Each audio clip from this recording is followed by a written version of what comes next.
Hello. Let's take a seat.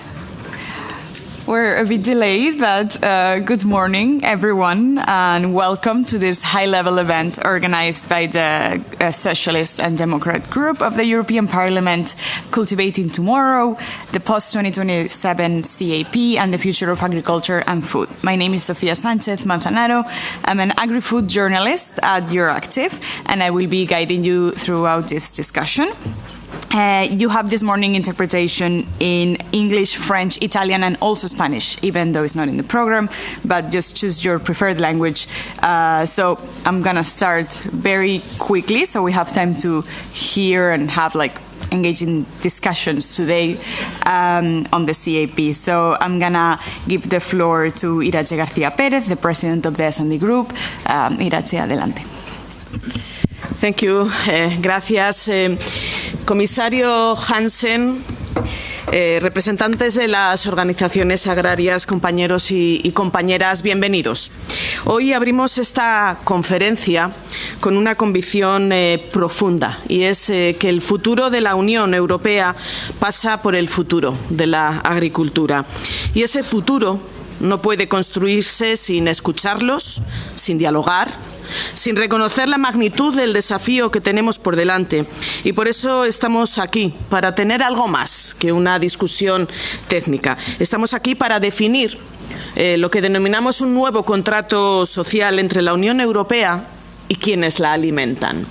La verdad es que yo estoy muy agradecida a nuestro equipo de agricultura, del grupo de trabajo, diputados, staff, de haber organizado esta iniciativa y de haberme brindado la oportunidad de dirigirme a vosotros en esta ocasión como presidenta del grupo de socialistas y demócratas, pero además también como diputada de una comunidad autónoma, de una región donde la agricultura es uno de los sectores fundamentales, y por eso además también la agricultura ha sido parte de mi actividad y de mi responsabilidad como diputada europea, donde hace 2 legislaturas tuve la oportunidad de formar parte de la Comisión de Agricultura, de trabajar con grandes compañeros, de formar parte de las negociaciones también de reformas de la PAC, y me hizo, sin duda alguna, conocedora de una realidad tan importante que debemos conocer y que es fundamental, porque la agricultura atraviesa un momento crítico. Es verdad que siempre decimos lo mismo. Esto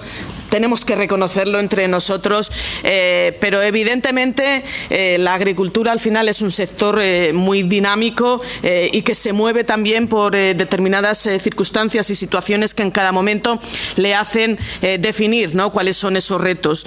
Y el que estemos en un momento crítico no lo digo yo, lo dicen los agricultores, golpeados por unos ingresos un 40% más bajos que la media europea.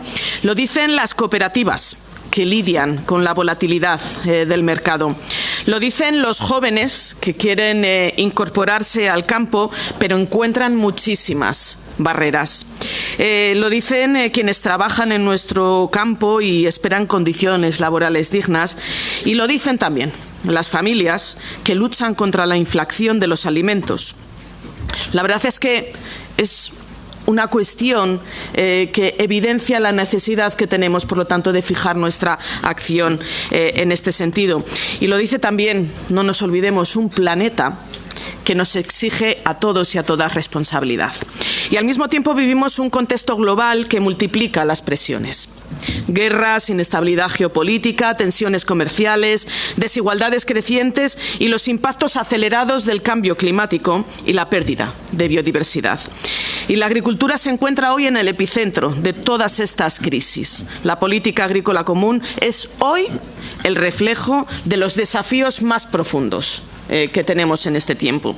Y por eso desde el Grupo Socialdemócrata hemos sido muy claros. La próxima PAC no puede ser una mera actualización administrativa. La próxima PAC debe representar una nueva visión para Europa. Una PAC que garantice nuestra autonomía estratégica y nuestra soberanía alimentaria. Durante estos últimos años, desde el inicio de la guerra en Ucrania, las sanciones con Rusia y el debate abierto sobre la seguridad energética, creo que se abrió un debate importante que nos dio la razón a aquellos que veníamos insistiendo desde hace mucho tiempo que la agricultura es un sector estratégico, porque garantizar la soberanía alimentaria en Europa es una cuestión fundamental.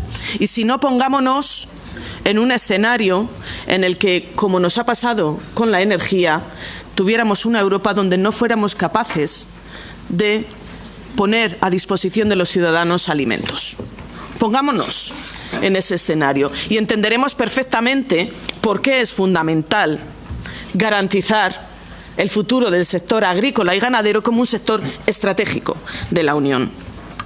Necesitamos una PAC que garantice nuestra autonomía estratégica, como decía, y nuestra soberanía alimentaria, que proteja a quienes trabajan la tierra, que dé estabilidad a los territorios rurales, que refuerce la seguridad alimentaria y que al mismo tiempo preserve el suelo, el agua, la biodiversidad, el paisaje y la salud pública. Una PAC que esté al servicio de las personas y del planeta. Y aquí también me gustaría hacer una reflexión, porque en muchas ocasiones hay tentación de estos falsos dilemas donde a uno le hacen tener que elegir, ¿no? Y también en este sentido nos ha pasado donde hay quienes pretenden que tengamos que elegir entre defender el futuro de nuestro planeta, la lucha contra el cambio climático, la garantía de la biodiversidad, o defender el sector agrícola y ganadero, como si estuvieran contrapuestos, cuando esa es una mentira de las de libro, porque ¿quién mejor que el sector agrícola y ganadero es consciente de la necesidad que tenemos de avanzar en la lucha contra el cambio climático, cuando es el propio sector el que está sufriendo hoy las consecuencias de una no acción que deberíamos haber ya puesto en marcha? Y por eso tenemos todos estos desafíos, y para lograrlo lo primero es decir la verdad. Y decir también que sin una financiación suficiente la PAC no podrá cumplir su misión. No se puede pedir más a nuestros agricultores con menos recursos. No se puede hablar de seguridad alimentaria con un presupuesto que se reduce año tras año. En 2023 el gasto agrícola cayó al mínimo histórico del 0,36% del PIB de la Unión Europea.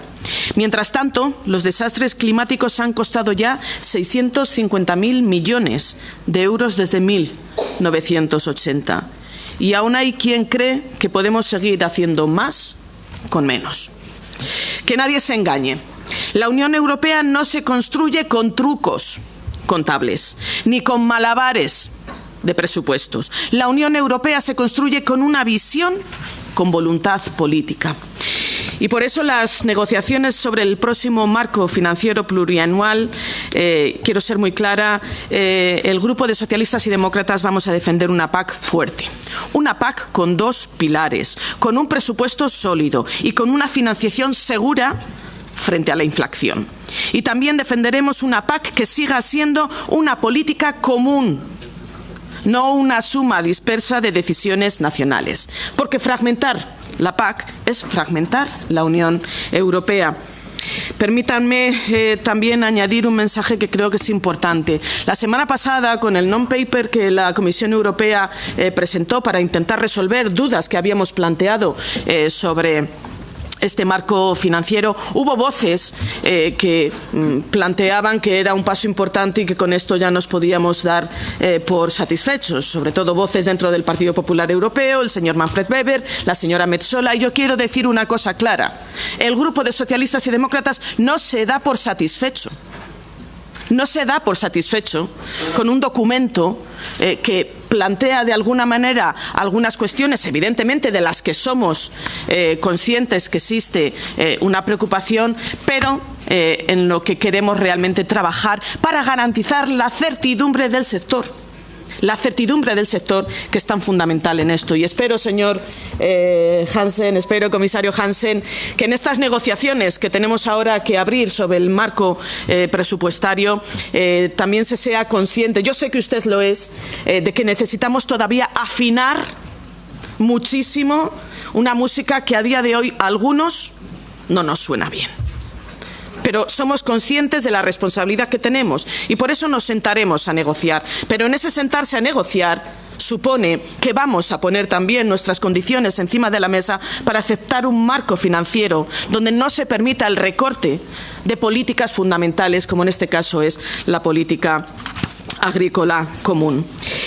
Cuando se deja a los Estados miembros plena libertad para decidir el presupuesto de las medidas verdes, cuando la Comisión introduce una cofinanciación nacional mínima del 30% sin criterios comunes que garanticen la ambición medioambiental, cuando se abre la puerta a la renacionalización del riesgo y del apoyo, cuando no existe una estrategia común para gestionar las crisis, lo que hacemos es abandonar a los agricultores, a la volatilidad y a la desigualdad territorial. Y es lo que nosotros no vamos a permitir.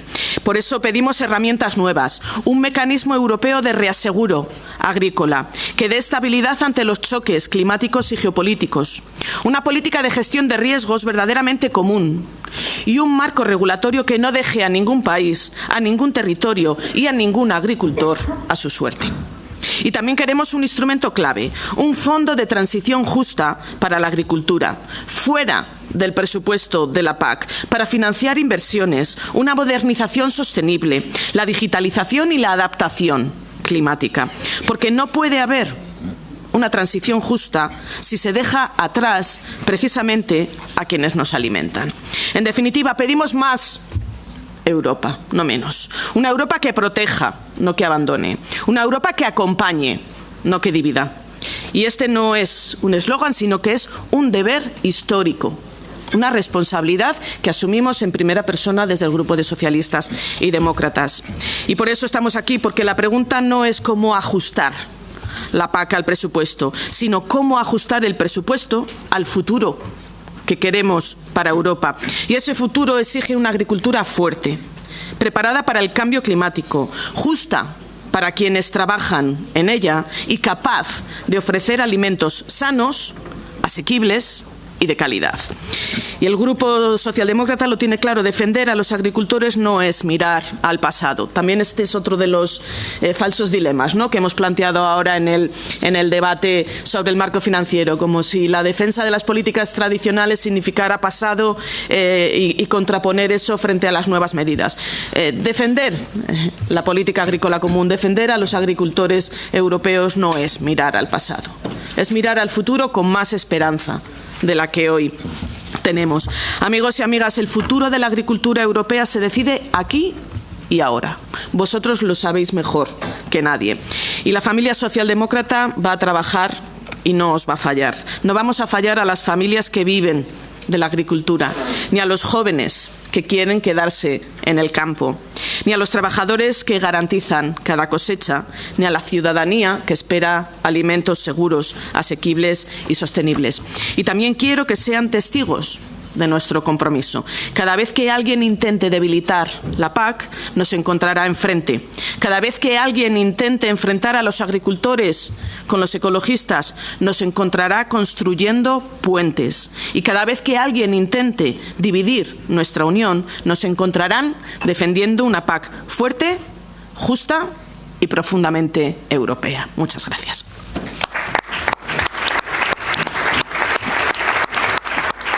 Gracias. Thank you very much to Irache García Pérez, the president of the S&D Group. Now I'm going to move to the keynote speech by Commissioner for Agriculture and Food, Christoph Hansen. The floor is yours. Good morning, ladies and gentlemen, and first of all, thank you very much for inviting me to this high-level conference on the future of agriculture organized by the S&D Group.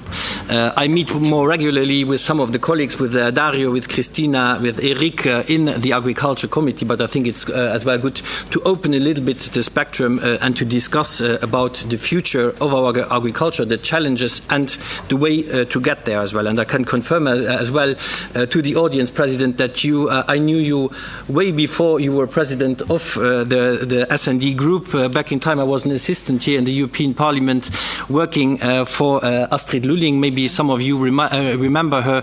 The bar downstairs is now named after her, and I know that we were a lot in contact back in time already as well with your team on bees, on wine, and different issues that are as well very crucial parts of the common agriculture policy. And as I said, over the past months, I have of course, engaged with the members of the European Parliament, including the members of the S&D Group, so your priorities are very clear to me as well. And I believe we all agree that agriculture and food are a strategic sector and as well a very critical asset to Europe. And at the same time, we know as well that it's very well that we need to preserve the strategic role of agriculture in our economy, and therefore the CAP must evolve towards a more impactful policy as well, adapted to the local realities with simpler provisions while also protecting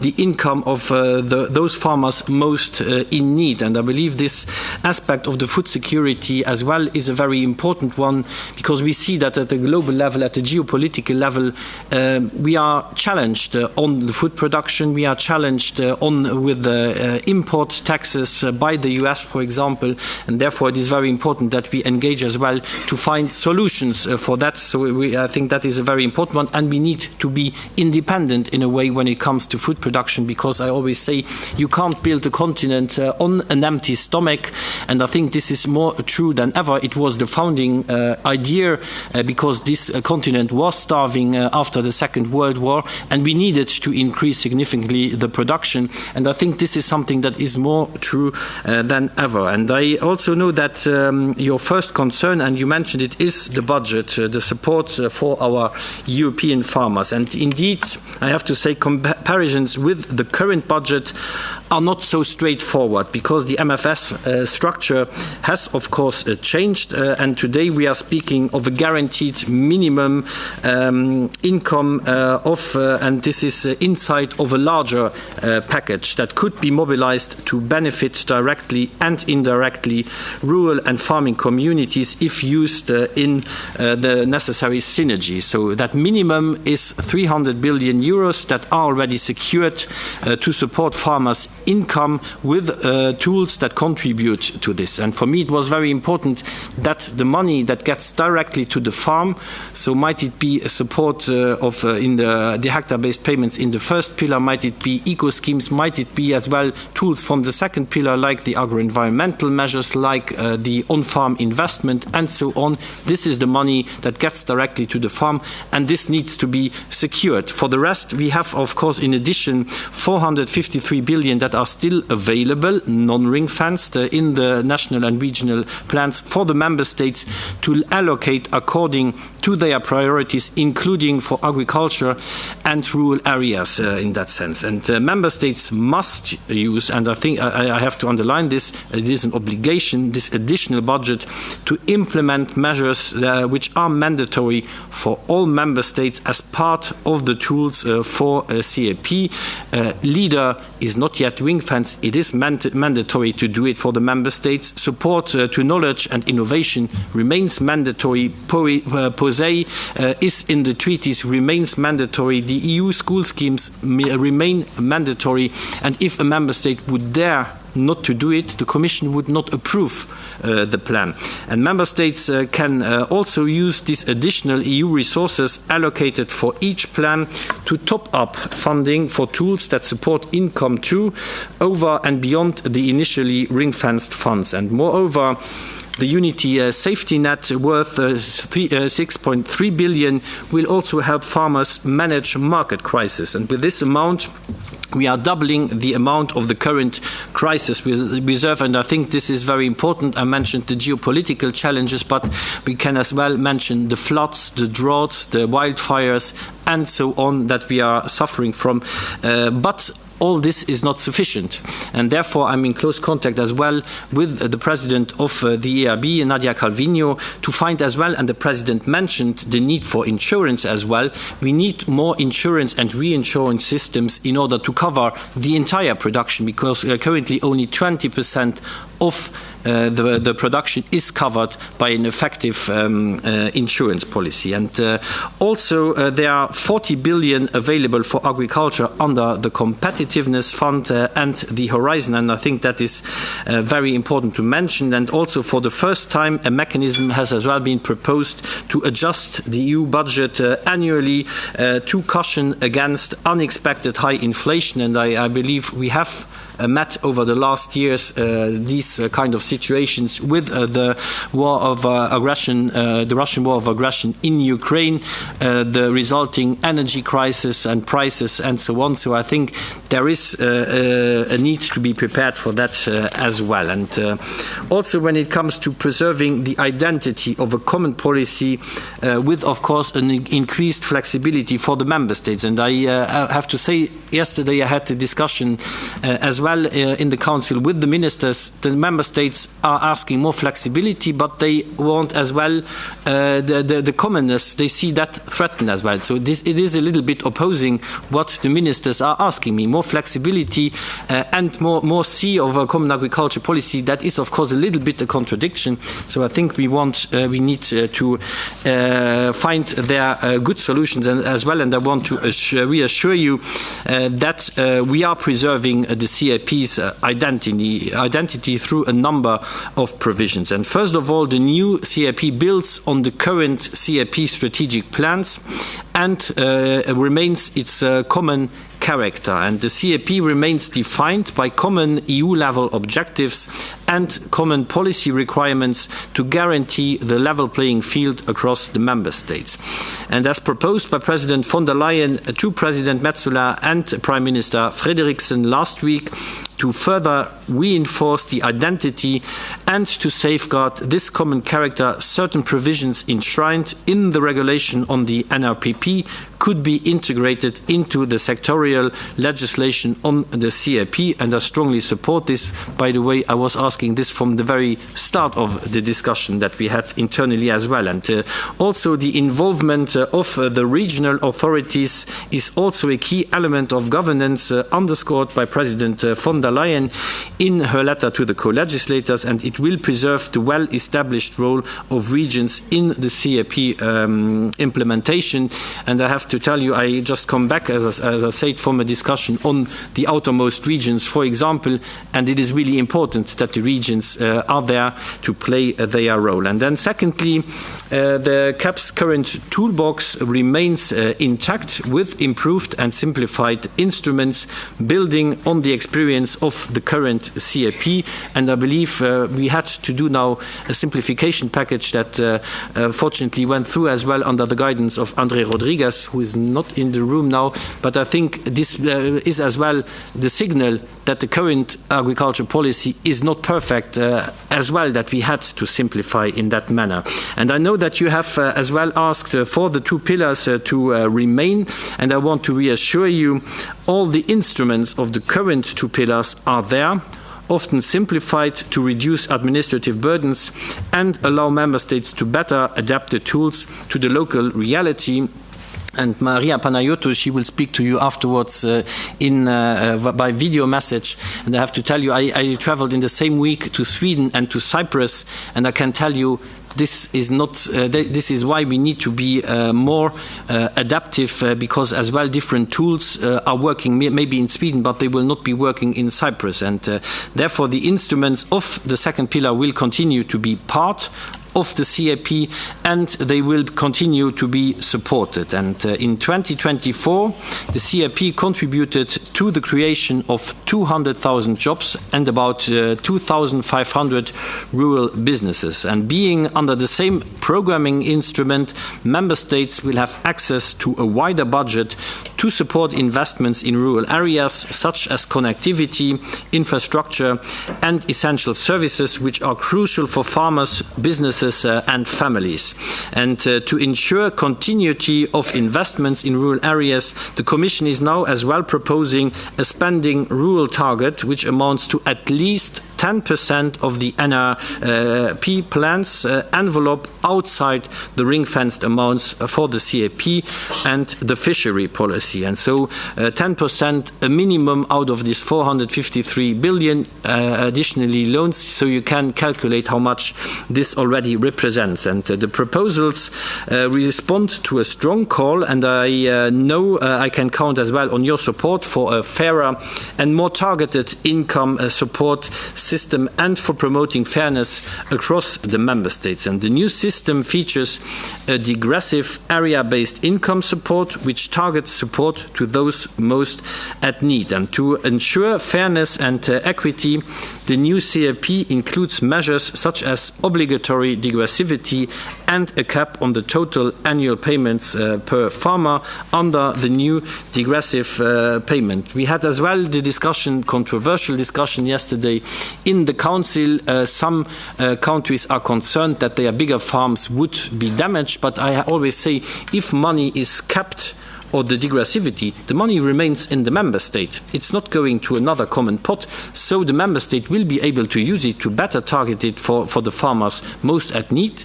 It's not the same categories in all the member states, but I think it is very important that the member states can target to support to the specific groups and simplify payments for small farms as well. And let me give you some examples of groups or types of farms that are clearly need and deserve higher attention, because I think it is very important that we maintain not only the big structure, they are as well contributing, but as well the small structured farms in all our regions. And I think that is very important to underline it. And when we look at the structure of our farming community, the income gaps are quite striking. Family farms earn on average almost 50% less than other types of farms.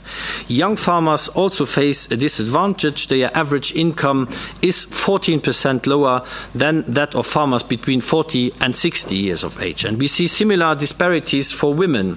Women farmers earn 37% less than that of their male counterparts, and farmers operating in areas with natural constraints are also under pressure. They earn on average 26% less than farmers in other regions. And I believe we all agree that also in areas with natural constraints we need to maintain farming. This is not only for the food quantity but as well for food diversity and for the maintenance of our rural areas, because without farming in certain areas, what would be there? I think that would be a huge danger in certain eastern parts of the European Union across the Russian border. This would be represent vulnerability, but I look to Cristina as well in Spain. If in certain regions there wouldn't be agriculture, the risk of wildfires would even be higher, because farmers maintain the land, take organic material off the land, and I think that is very important that we make this possible as well to produce in all our regions. And we are also increasing the maximum spending for coupled income support, giving member states the flexibility to promote specific sectors and support as well sensitive regions. And I think that is very important that we do this increase not only to promote certain sectors, maybe livestock in difficult mountain regions, olive trees in as well mountain regions, but it is as well important because this money will in the end go to the one that is working the land, that is producing actively, and not only the one that is owning the land. And I think that is very important why we need to increase this coupled support again.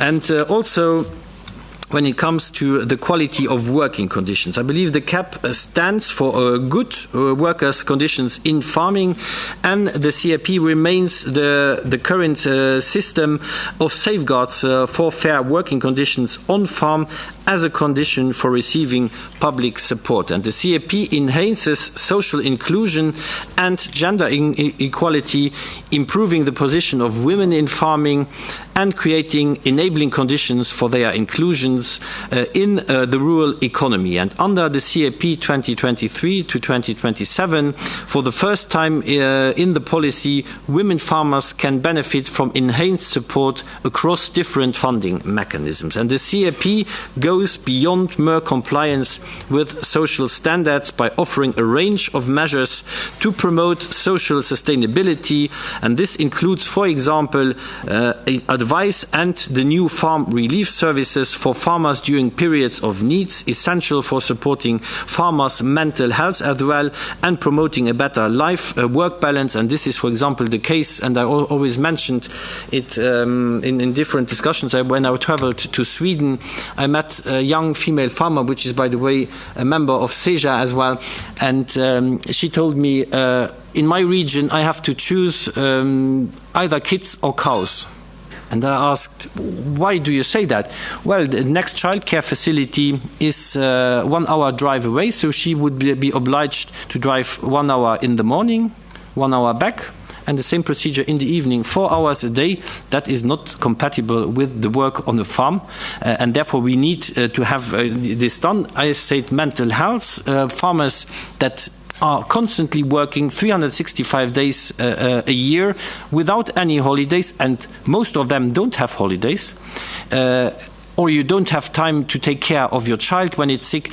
This is causing huge stress, and that is why I believe that this farm relief services will help not only the better help for let's say the mental health of our farming community, but also to attract again new generations, because if young generations compare themselves to other economic sectors and they see in the farming this is not possible or compatible with a family or very difficult, then of course they will not be motivated to do so. And also, when it comes to the environmental ambition, that needs to be more impactful in the tools that we have. And the new CAP retains a strong environmental ambition, but in a more pragmatic and targeted way. And we are introducing a new farm stewardship program with environmental conditionality requirements to help farmers produce food while also taking care of the environment. And this approach will respond to better to territorial realities. I mentioned the same week in Sweden and in Cyprus. Well, if you want to do erosion protection, what works in Sweden does not work in Cyprus, I can tell you, and this is why this farm stewardship is very important, and this will as well replace the current approach that we have via the GAEX in the first pillar. And as regards the incentives, we have simplified and merged existing schemes. For example, eco schemes and agro-environmental measures. It's 2 programs. It's let's say it's 50 euros on one side, 50 euros on the other side, but it's twice the administrative burden. And often these programs serve the same purpose. So by merging them, we're making the financial attractiveness bigger, and at the same time we do cut by half the administrative burden for the farmers, but as well for the member states' authorities. Farmers can also receive a lump sum payment of 200,000 euros for transitioning to more sustainable farming approaches. For example, if a conventional farmer is going from conventional to organic, this will help him and make this incentive bigger even. And then I mentioned the problem already on the generational renewal, and let me stress the importance of generational renewal in the Commission proposal, which is very close to my heart. And I mentioned as well the figures: less than 12% of the EU farmers are below the age of 40. Christina, I'm traveling by the end of the week to Andalusia.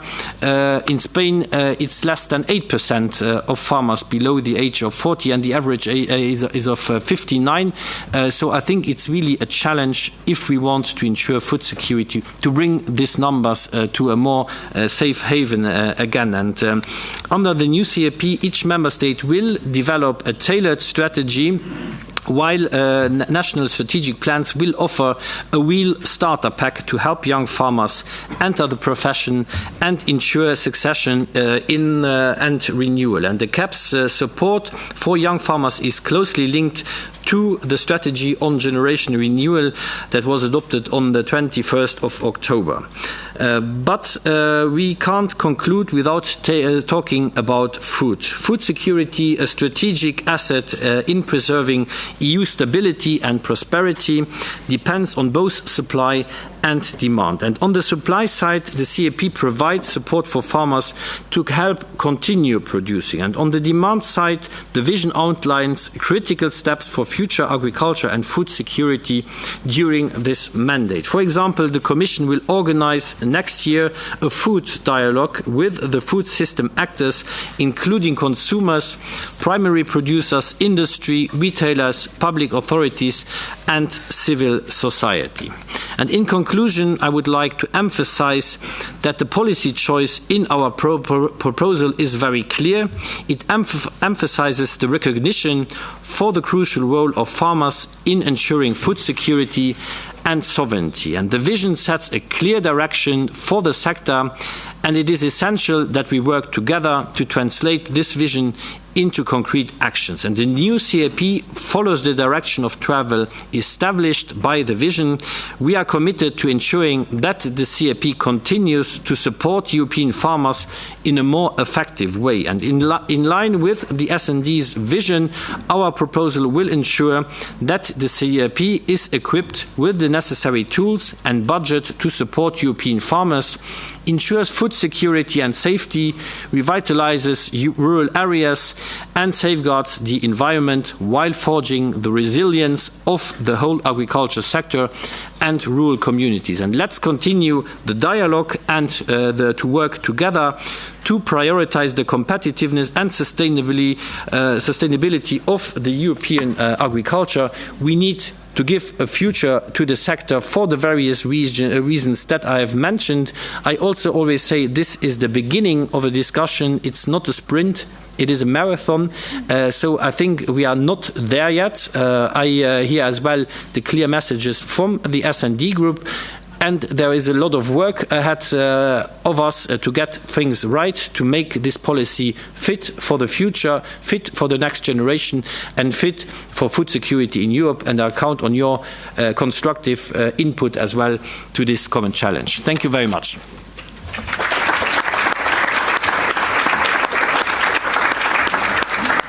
Thank you, Commissioner Hansen, for your words and for finding the time to be here with us today. Now I'm going to give the floor to S&D Agri Coordinator Dario Nardella just before kicking off the first panel discussion.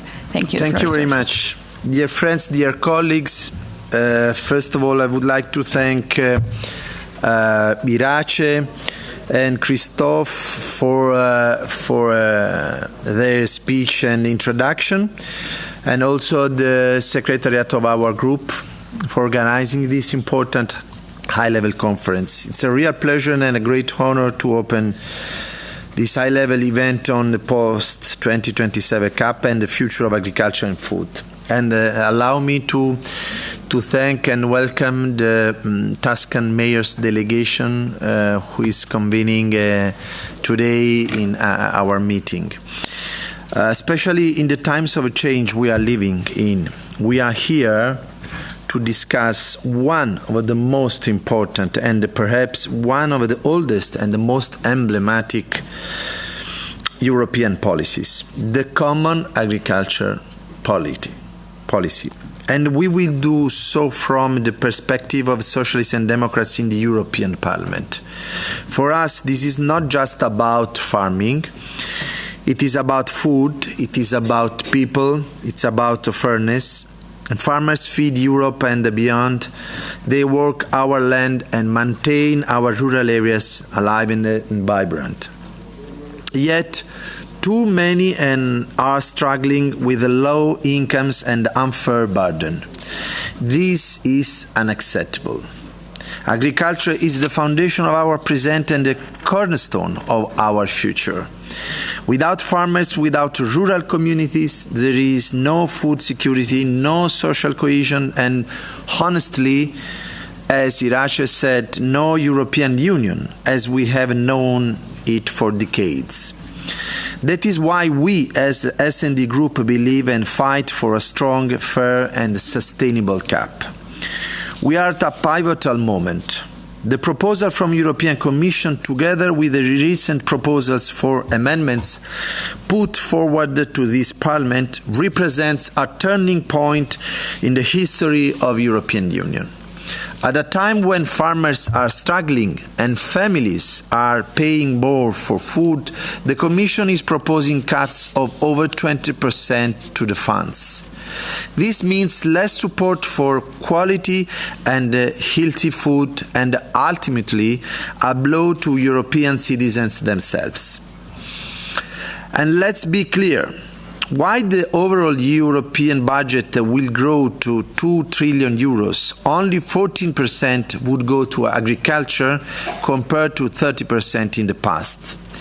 This goes against the very vision that inspired the founders of the European Union.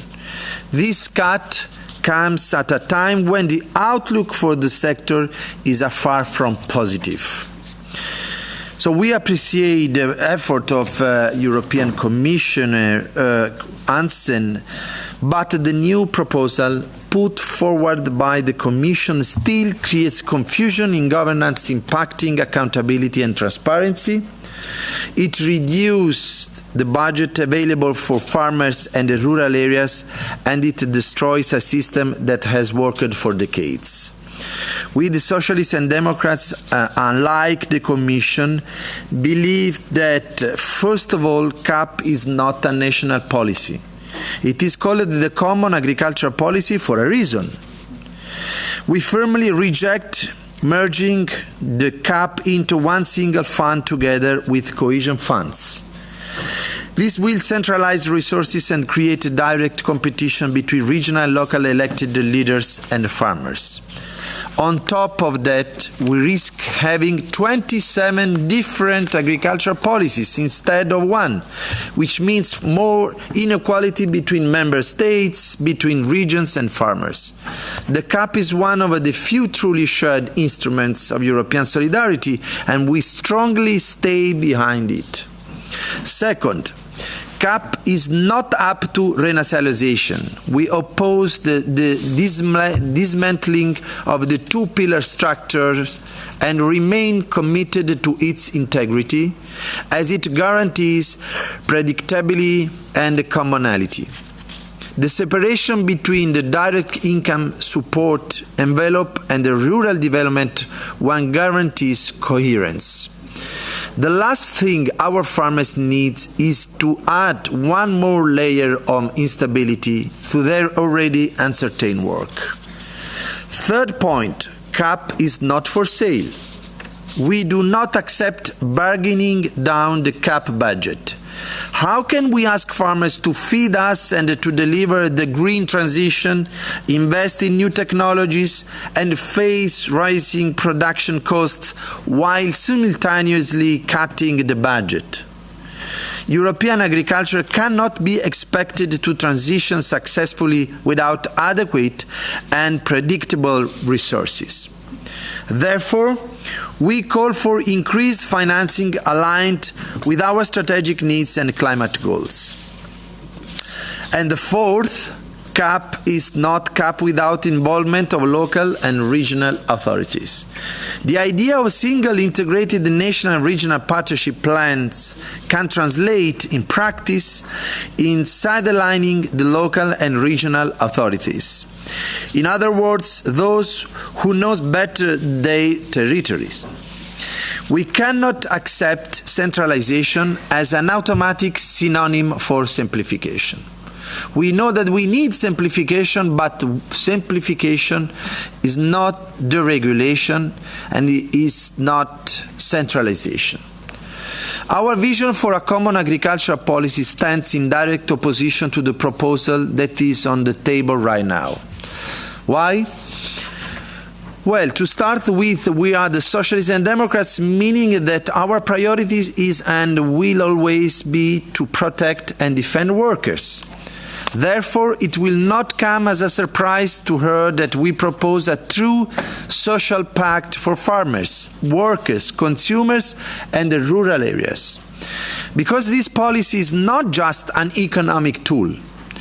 It is a tool to enhance social and territorial cohesion. We must change the system to ensure that resources are channeled towards those who truly need them, active farmers. And we must do so ensuring fairness at all levels.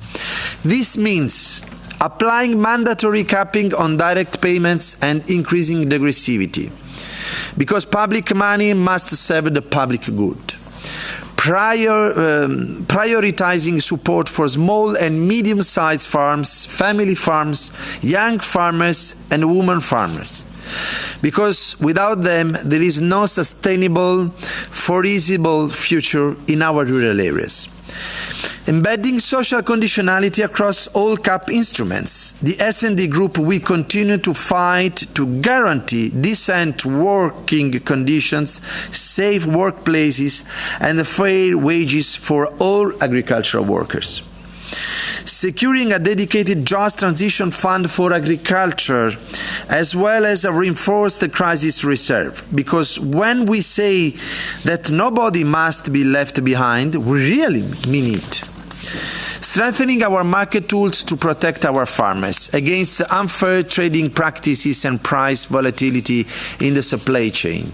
In other words, we want market rules that work for producers, not the other way around. And the last but not least, rewarding farmers for their positive contributions to the environmental cause, from animal welfare to soil protection, and offering incentives to take further steps in this direction. We cannot ask farmers to do everything on their own.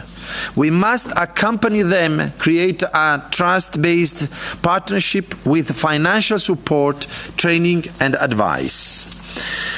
Colleagues, the truth is that farmers and rural communities feel abandoned nowadays. They face pressure from the market, from climate, from rules that often are too complex, that discourage rather than support.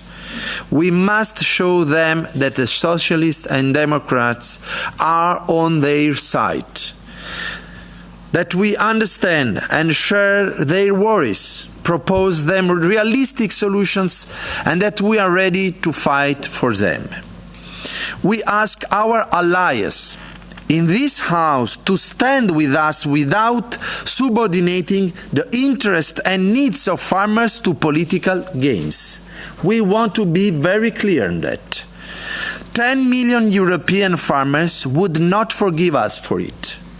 And I would like to thank my colleagues in our working group in Agri Committee, Eric, Christina, and the others, and Christophe for his support, because we want to be very clear on all those goals. The stakes are high. The future of European agriculture must be rooted in solidarity, fairness and sustainability, values at the heart of our socialist family. I am eager to hear your perspectives and to work together in shaping a stronger, fairer CAP for the next generations. Thank you to the speakers, to our hostess, and to all of you. Thank you very much. Thank you. Thank you to Dario Nardella, S&D Agri Coordinator. Now we're going to move to the first panel, Safeguarding the CAP's Identity, Funding, Governance and Principles. And while I call the three participants that we have in person on stage to join me, Jan Dolezal, Joanna Stawowi, and Peter Meidendorp, we're going to also listen to a video message by Maria Panayotou, who is the Minister of Agriculture, Rural Development and Environment of Cyprus. She has been Minister since January 2024, and previously she was Environmental Commissioner of Cyprus, a post that she held until March 2023. So when the video is ready, I think we can start by listening to what the Minister has to say. Sia Beres, dear Commissioner Hansen, dear members of the S&D Party, dear members of the Agri Committee, dear farmers, dear friends.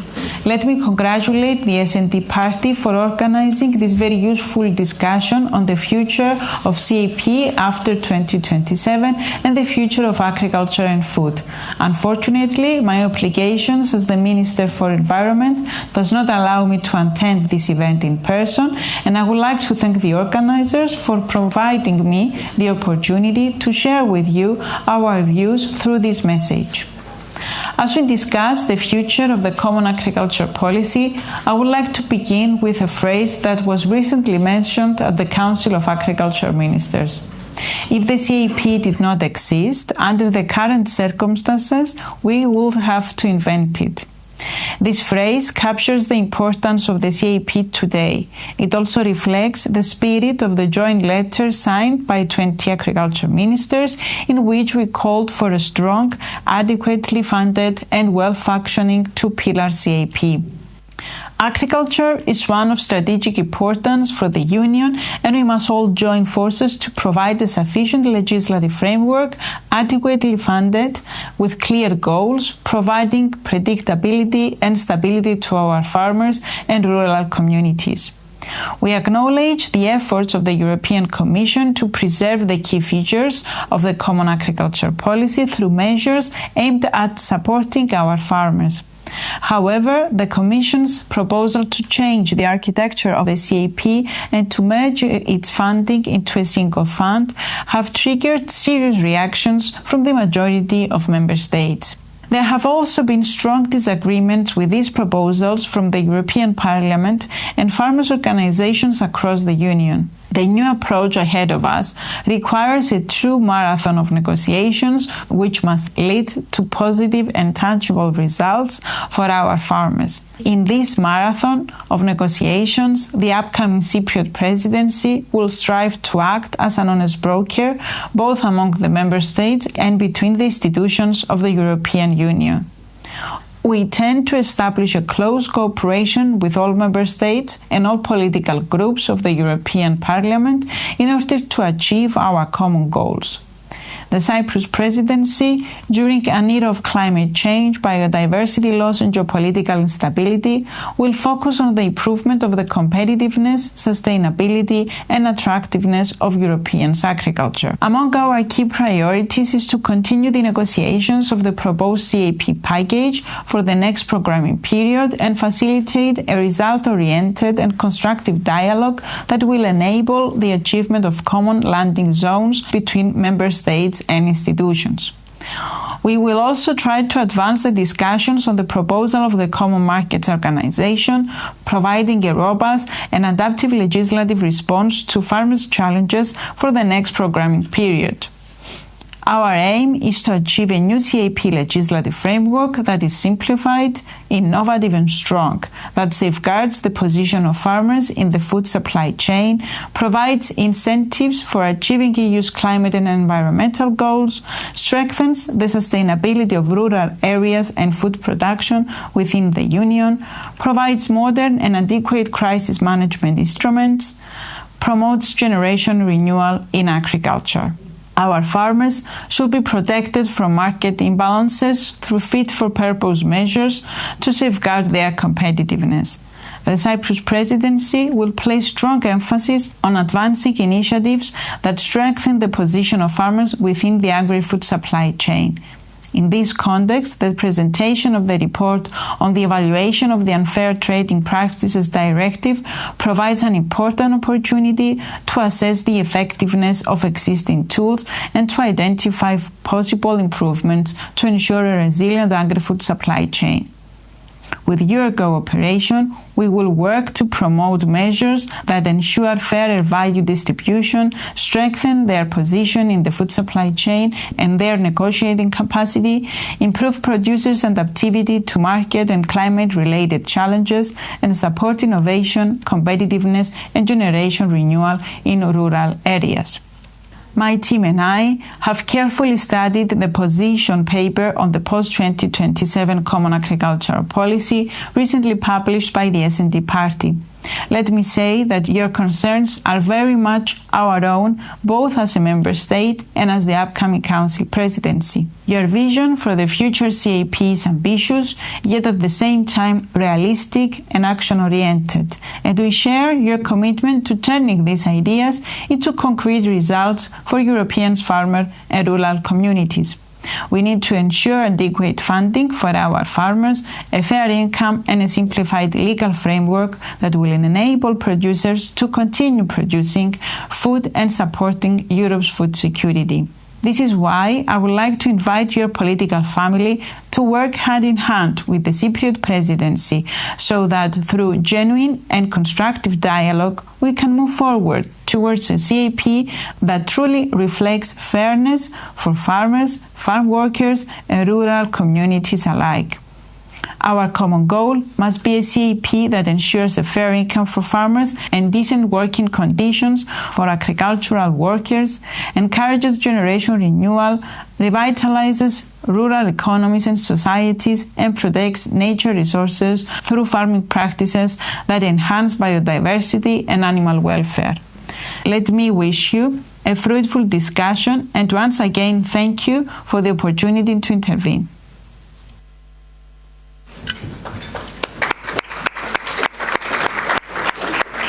Thank you to the Minister for sending that message. Now we're going to move to our speakers. We're going to have some introductory remarks by them, and I'm going to ask them to be very brief. Like this, we can have a real discussion. So to start, we have Jan Dolezal, Vice President of Copa Cogeca. He's also a Czech farmer, and in 2020 he became President of the Agrarian Chamber of the Czech Republic. In January 2024, he took up his role as the 5th Vice President of Copa Cogeca. So, Jan, the floor is yours. Ladies and gentlemen, my name is Jan Dolezal. As was said, I'm a young farmer, technically young farmer at 39, so at least by the European definition. And I also come from a family farm in Czech Republic. Also, I could say small family farm, but we have around 120 hectares, which is quite small at the scale of Czech Republic, but at the European scale, it is actually a bigger farm. I'm here representing COPA, which is the biggest NGO representing farmers here in Brussels. We call ourselves the House of Farmers because we represent the highest number of farmers around Europe from all European countries, coming from different regions from Europe, and also farming differently. Some are conventional, some are organic, some are focusing more on livestock farming, and some are focusing more on arable farming or special crops. At this moment, I think we can all agree that the European agriculture stands at a crossroads.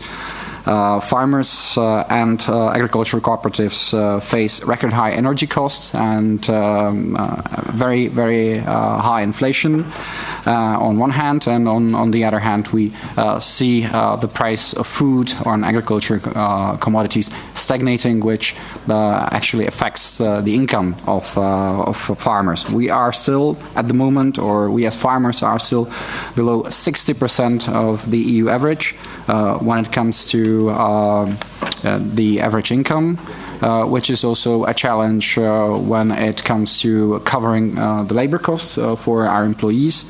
So this is something that we think that we have to be aware of when we're discussing sustainability, because it's not just about environmental sustainability, which is extremely important because farming, it's a long-term business, and we like to work on generational renewal, of course, on one hand, and we have to make sure that our farms are able to provide livelihood for next generations, but we also have to make sure that farmers are able to reach a fair income. It was said that we are supposed to be brief, so I will probably skip to the end of my speech, and I just want to stress that we have to do our best at the moment to defend farmers' interests. And I'm glad that we are here to have this discussion, to perhaps be able to put pressure together on the European Commission and to make the proposals that were proposed in July this year better and more workable for farmers and their future. Thank you very much. Thank you, Jan. Now we're gonna move to another young farmer, Peter Meidendorp, the president of SEJA, a young farmer from the Netherlands who has served as vice president of the NAJK, the Dutch Young Farmers Association, before being elected president of SEJA in June 2023. He has been re-elected for a second mandate in July 2025. Peter, the floor is yours. Yes, thank you. Well, firstly, I mistook the voting machine for the microphone, but I did vote in favor, so don't worry about that. Well, thank you very much for the invitation, both MEP Nardela and Claire Go, for the invitation to speak on behalf of Europe's young farmers today. My name is Peter Mededorp. I'm a young farmer from the northern part of the Netherlands, where I have a farm where I produce potatoes, barley, sugar beets, onions and corn. And it's my honor to stand here before you as the president of CISA, the European Council of Young Farmers, to represent its 34 national organizations. So the chance is really high that one of these organizations is also present in your countries and your regions. These 34 organizations stand united to what for them is so important at the European level, including, obviously, when it comes to the common agricultural policy. The first thing you asked me in the briefing is to give CISA's view on the Commission's post-2027 cap proposal compared to the current cap and in relation with the national and regional partnership plans. And we have been very clear so far. For a change, I would actually like to start a bit with the positive, because we do welcome some of the provisions proposed in the CAP regulation. It's a very innovative approach to generational renewal with the starter package for young farmers. We really find an ambassador in the commissioner for young farmers as well. But also the expanded notion of income support, although lots of uncertainties still persist in the regulation. The investment and risk management tools is also something we're quite enthusiastic about, and the specific focus on transit action. Nevertheless, or however, we do see a legislative package which is unveiled in a rushed and fragmented way with very little transparency. Young farmers are not opposed to reform as such, but we do expect the governments to be clearer and the direction to be more coherent. Unfortunately, the interventions are confronted with the belief at the highest political level of this union that we must simplify the budgetary framework by slashing a well-established, ever-improving CAP governance model. In our view, the so-called NRPP regulation presents a bureaucratic vision of the common agricultural policy, which will make it more challenging for the national and regional authorities to bring a coherent and ambition to their national strategies. At the moment, and even with the suggested amendments that came from the Commission last week to bring back the agricultural provisions to the CAP, we are and remain very skeptical when it comes to the uncertainty on the recommendation system which is proposed by the NRP regulation. Farmers cannot afford such uncertainty caused by this recommendation system and the hesitation on the exact timeline of the Commission and the potential dependencies on the chapters of the NRP plans, which creates for us even more worries. It also comes at the cost of our ambition at the European level for generational renewal. The final proposals, contrary to what is maybe the expectation from the Young Farmer Commissioner, the proposals did not include any earmarking for young farmers. This is to us, of course, unacceptable. And at EU level, it's a political signal telling the next generation that their future in farming is secondary. At member state and farmer level, it is a deletion of a concrete leverage to secure instruments targets at young farmers. Specific support, installation aid, farm succession, investment support. And we do hear it from our members. Their projects, it is essential to have instruments with tangible results on the ground. This is also the transition to the second request you had from me in my intervention, which is an assessment of the S&D position paper. Firstly, my spontaneous reaction is to really thank you for your involvement and your general support for young farmers. It's mentioned in your paper, but also something we feel when we really monitor your votes, your interventions in Parliament. The defense of a strong, dedicated, well-funded CAP, looking at income support, but also risk management, investments, sustainable transition and rural development. And this is something we really have in common as a mission with the S&D. But since co-decision was established in agriculture, the European Parliament has been the strongest supporters for young farmers on our continent, raising budgetary ambition for generational renewal, reform after reform. And however, when I'm looking at the details of the chapter of generational renewal, specifically at page 8 of your manifesto, we do miss a fundamental element, and that's an earmarking for young farmers. Again, I insist this must be re-established to avoid any backtracking on over 10 years of ambitions for young farmers and dedicated support from the Parliament.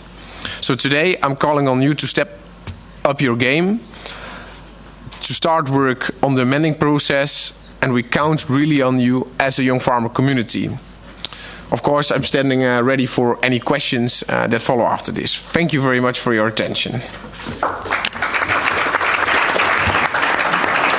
Thank you, Peter. And lastly, we're going to go to DG Agri's Joanna Stravovi, Deputy Head of Unit dealing with social sustainability, who has 15 years of experience in agri-related topics. The floor is yours. Thank you. Good morning, and I must say it's really energy boosting to sit amongst the EU young farmers. Yes, I work in the Directorate for Sustainability, and I have just 3 brief headlines on each of the pillars. So I would start with the economic sustainability. I think it's very important to recall that the Commission proposed capping and aggressivity of direct payments. If we have less money, we need to be more strategic about channeling where the money goes. So that is one of the key points where also the Commission's proposal converge with the opinion of the S&D Group as expressed in their position paper. And we now count on the European Parliament to see this through until the end of the legislative proposal, because we have been coming with this ambitious capping and aggressivity every time around, and then, it's subject to negotiations. On the environmental sustainability, I want to say that the Commission really learned the lessons from the past, and we want to have a more comprehensive and flexible toolbox. So we want to mix better the annual and the multi-annual. We want to work better or link better the baseline, what is compulsory, with what is a top-up for some extra commitments of farmers, and to really help member states to define what they want to focus on in terms of protection of soil or water. So for them to define the protective practices and to see the transition payment, for example, so really to offer more flexibility also at national level. And finally, for social, because we really need to be brief, that is also where my daily work. I also want to underline the 2 topics mentioned in the paper, the animal welfare and the plant protection products. So it's very interesting to see the demands on the one hand from the society to tackle these issues and to ensure good level of standards. But at the same time, we always have to talk about it together with the international dimension. So it's not only about level playing field. It's not just that if we raise the bar for our farmers, then of course it increases the costs, at least in short term. But it's also about not bringing back into the EU, for example, plant protection products which are banned here. So it's not just about level playing field, it's also about the protection of health of the European consumers and citizens.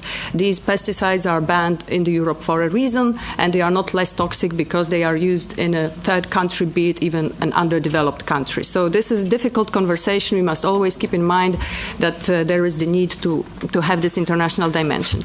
And finally, just as a last word, if we want this future CAP to be truly impactful on the ground, we need advisory services for farmers. We need comprehensive and accessible support to all farmers everywhere in Europe. This is very I would say, diverse depending on member state, and this is really key if we want to work on a future-oriented policy and if we want to attract young farmers, because they need to not only be help with the capital, they need to be support in terms of knowledge building, capacity building. So advisory services are paramount. I think, well, as usual, the proposal fell short of expectations, but I want to recall what the President said. We look into the future with hope, so we hope that this House will also support to fine-tune the proposal as needed. Luckily, we don't need to invent or not even reinvent the CAP. We just need to, well, make it truly what you want it to be for the future. Thank you. Thank you, Joanna, for those words, and I'll go back to the pesticide point later in the discussion, as the journalist in me, I guess. Let's go back to last week's headlines. I would like to start with the discussions that happened in this House and the changes that were proposed that affect rural areas, agricultural budget. I want to hear from Jan and from Peter. What were your thoughts on such proposals? Jan. Thank you. I was perhaps too brief in my opening words, so now I can go into more details. As you know, we weren't really happy with the Commission proposals in July. We had our first flash action at the day that these drafts were actually presented, and for us, it just wasn't enough. I already said that we're facing record high inflation. I think our costs have gone since last 5 years, I think, up by almost 50%. And this is, one side of the story, and the other side of the story is, as I mentioned, very low commodity prices on one hand, and on the other hand, you have quite high food prices. And this is something that was also discussed here, sometimes or mostly caused by the retailers and their pressure on farmers. So we really needed, let's say, a more ambitious proposal, both when it comes to budget on one hand, and when it comes to the regulation of the CAP rules on the other hand. So this was our stance in July, and we really hope that the last week discussions would bring, let's say, some constructive points to the table, something that would reflect our concerns, but we didn't really see it. What we saw was were cosmetic minor changes, which don't really address our main concerns, and our main concerns are, of course, the NRPP. So this is something that we are very much afraid of, because this completely changes the game when it comes to decision making. It won't be just the ministers of agriculture making decisions, but it will be quite a difficult process, and perhaps not all the same throughout all member states. It will depend on who's the minister of agriculture, who's the prime minister or the president, and also who's the minister of finance.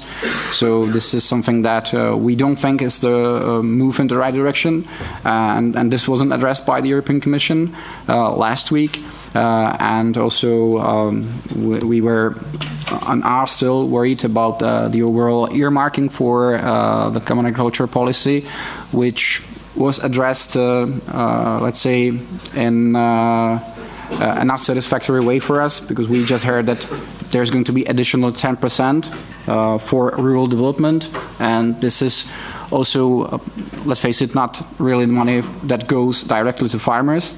And it's probably not enough if we're talking about 20% reduction, more than 50% if we account for inflation, another 10% that just doesn't cut it for us. So this is another concern, and also the two-pillar structure.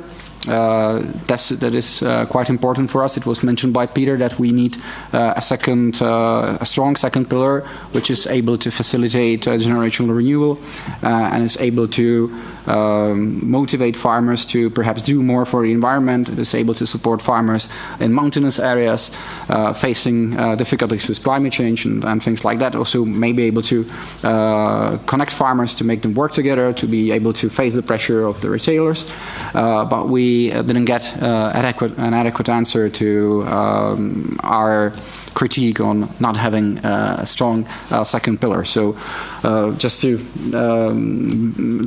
have a conclusion, for us it just isn't enough. And as I mentioned before, we hope that we will have a continuous discussion with your group also to be able to find a really good solution for farmers, which is not there at the moment, and I hope we will be able to find it.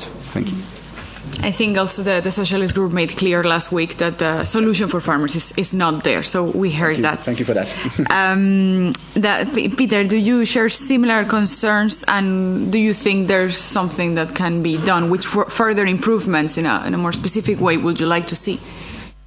Yes, thank you very much. I don't think it's really up to me to give you advice on whether this amendments is enough to go or not go with a rejection vote of the entire proposal. Also knowing the fire you're playing then with from a political context. What for us really captured the message is that it's the first chain of changes which needs to be made in order to make this a workable proposal. The biggest miss for us in the letter that was sent by the President of the Commission was that there was little acknowledgement and little self-reflection on the methodology the Commission chose with this recommendation system, but also within the single plan. That was for us the biggest miss. Nevertheless, of course, it's positive steps. I have to be frank with that as well. It brings back some aspects on the active farmer definition, something we were missing before, the rural spending targets, and the return of the agricultural provisions to the CAP regulation. That is, from a governance perspective, it is important. Nevertheless, it remains fragmented. Not all of the CAP architecture is back in the NRP approach. There was nothing mentioned on ring fencing envelope for generational renewal. This option is still not given. The recommendation system still remains the basis for how this government system will deal with the member states, and that does something mostly with the position of the parliament. So further improvements must really come, and they must come from the council and the parliament, I'm afraid, in the next phases. So the amendments of last week were not a huge political change, but they were very far from being enough for us. But you as Parliament have the power to change this in a better direction. Thank you. And to Joanna, how do you reply to these concerns? And in particular, another concern from the S&D Group is that there could be a renationalization of the CAP because member states have more flexibility with less conditions. So it means the CAP could lose the C of common. How do you feel about that? I think every time we try to give more subsidiarity and be more targeted or give more opportunities for member states to target the policy, we hear this. But of course, there is somewhere the right balance that we need to find, and that's what we also try to address with recommendations. So of course I hear, Peter, that it is it maybe creates uncertainty, but this is how we try to ensure that also the most pressing issues are addressed where they should be. And I can say that we of course have the overall policy objectives, and they are the same for everyone, and we will try to see with recommendations where attention should go in each member state to make sure that they are properly reflected on the ground.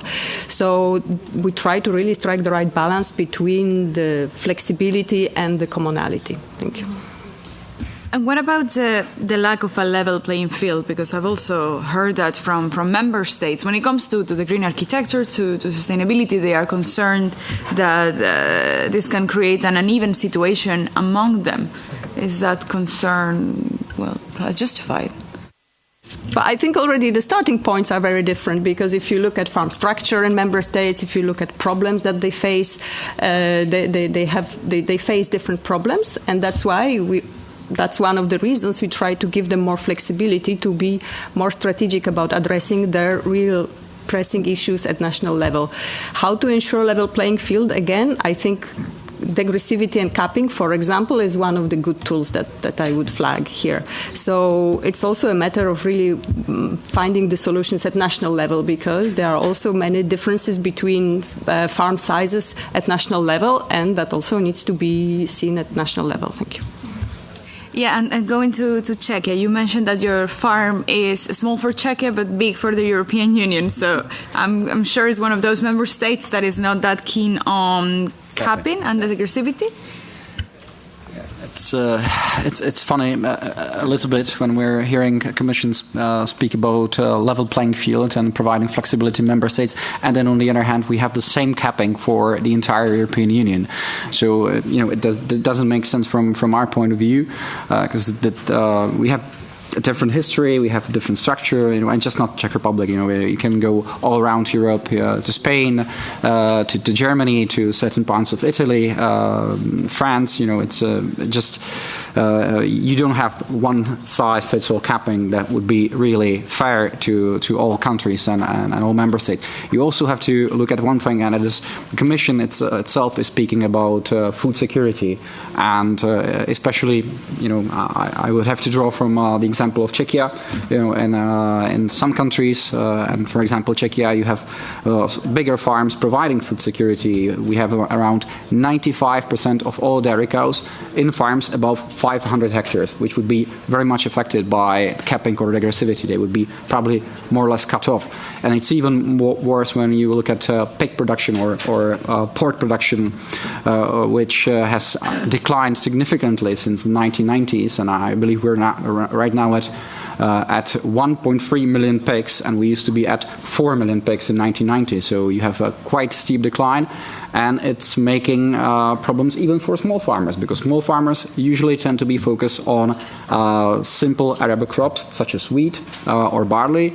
So now they can't sell it directly to pig producers, and they have to export it to countries like Germany or Belgium or Denmark, to bigger producers, and they have to compete with global producers for very low prices. So I think to have some sort of domestic food security on national or regional level is also a concern, not just for farmers, but I would say for the public as a whole.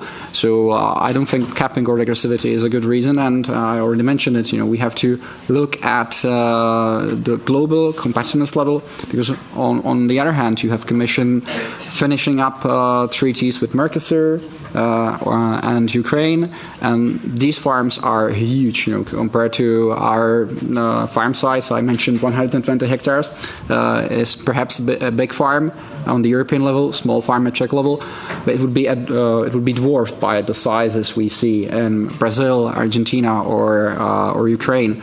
I think the top 10 farms in Ukraine are all above 100,000 hectares. The biggest one is 800,000 hectares. So if we are to compete with them, I don't think capping is a good idea. And also, one thing I would like to mention, and it's perhaps something that could be addressed at national level. The challenge right now is that more than 50% of the money that farmers get, regarding the size, they end up in somebody else's pocket. It can be retailers, it can also be landowners. It just depends. If you have any sort of public support, it sometimes increases cost for farmers. But it is something that can probably be addressed more on national level than on the European one. Mm-hmm. Thank you for that. Yeah, for sure. Trade enlargement, those are difficult issues. That will be for a whole different panel, to be honest. Going to Peter, do you think that capping and aggressivity and using that money for the farmers that need it, that's what Hansen says, like young farmers, do you think that's the solution? Or do you think there are other measures that could be proposed or reinforced in the current proposal to help young farmers like yourself? Yes, thank you very much for the question. For us, the main argument or the main priority is that the cap money, the cap support ends up at the farms who are staying. farms of active farmers. So when it comes to the better targeting, the first filter we would like to use is the active farmer definition, making a stronger active farmer definition. Then when it comes to the further support, and of course you have a lot of interventions which also have a big bias towards active farms, investment support, risk management, all these interventions which are also in this new CAP regulation, they land on active farms of young farmers, farms who want to stay farming for the next decades to come. Then when it comes to the direct payment support, but also the environmental support, the discussion on capping and degressivity, it is very important to what extent are we mixing both environmental and income support measures. For us, if a farmer does something for the environment and we have specific environmental measures, the logic of capping is not there too much, because it should be a cost forgone, and if a big farmer does 10 measures, then he should receive 10 money because it's doing something for the environment. But when it comes to socio-economic support, then looking at socio-economic parameters makes much more sense. What has been polluting this discussion of capping for the last period is that we have a mixture of socio-economic and environmental measures. And that is what making this discussion difficult in the context of the last proposal. So if we succeed in this new negotiation in making environmental measures for tailored and better targeted at environmental goals and socioeconomic measures tailored and targeted at socioeconomic goals, then this discussion of capping also becomes much more logical, and then we're also much more open to using the instrument. Joanna, do you have something to say on this separation of environment and economic? I think it's obviously very important to be comprehensive, and we heard the voices that for the capping and aggressivity we need to better take into account the costs, labor and others. So for sure this is an important parameter. Now, well, the proposal is not in the hands of the Commission anymore, so we take note, but we encourage the lawmakers to follow up. Thank you. And then going back to the level playing field with third countries that Jan mentioned too, about imports, and there's a lot of discussion about the vision for the future in agriculture when it comes to the reciprocity on pesticides and animal welfare, and we are all looking at the food safety omnibus as the ideal vessel to deliver that commitment, at least on pesticides. Should we expect any movement on that front when it comes to reciprocity? I am aware this is DG Sante, but I'm also aware that you're in close coordination with them in DG Agri to draft this omnibus. But you know that we expect the proposal to be on the table in December, so then all the information will be in the public domain. Now we can base ourselves on what Commissioner Varhelyi anticipated, and he made a political commitment that it will be addressed.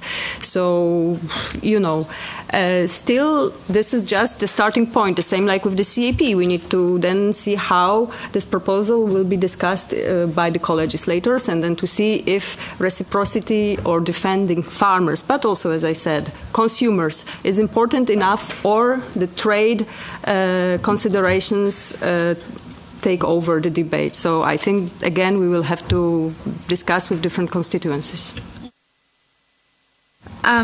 Also, now going to simplification, it seems like the Omnibus 3, that was the agricultural omnibus, was quite, successful. It went very fast compared to the other omnibus, and there was general agreement in the Parliament on the proposed changes. What are you expecting, Jan, from future omnibus on environment, but also food safety? Yeah, I would, to make it short, a further simplification. It's a short-term answer to what we're facing at the moment. As I mentioned a couple of times today, the rising costs. We can definitely make do with some simplification. As I believe that there is actually a statistic that says that you need at least, one workforce per every 400 hectares just to deal with the red tape. Because there's a lot of it at the moment. And also also to be on the equal footing or equal playing field with the rest of the world, we need to provide farmers with the right tools. So we expect Commission, the next omnibus, to be ambitious in this, because there is actually new tools and new techniques that could help farmers. For example, when we're talking about drones application of plant protection products is something that we're very much interested in, and we hope to see this in the upcoming package. And also, you mentioned reciprocity, but I think it would be a good starting point to have some reciprocity among member states, because at the moment, when you have a company that tries to register a substance in, for example, Belgium, you also need the same company to register the same substance in Slovakia, Poland, or any other country. So I believe if this is automatical and it is just usable on day one for all the farmers, across Europe, or at least in the same climate region, so to speak, this would also be very helpful. There is also some concerns when it comes to things like nitrate directive. This can be made more simpler for farmers, but we also understand that we have some environmental, let's say,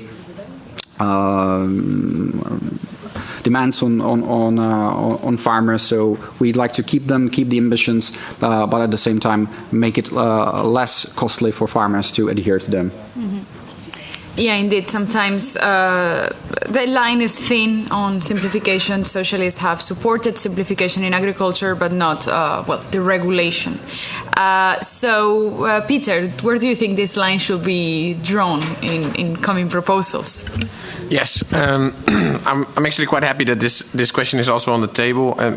Maybe first to start, of course, simplification by default is always better than making something very complicated. I think that is quite logical, so to say. Nevertheless, farming is not simple, dus I can also understand that some of the regulations are not very, very simple.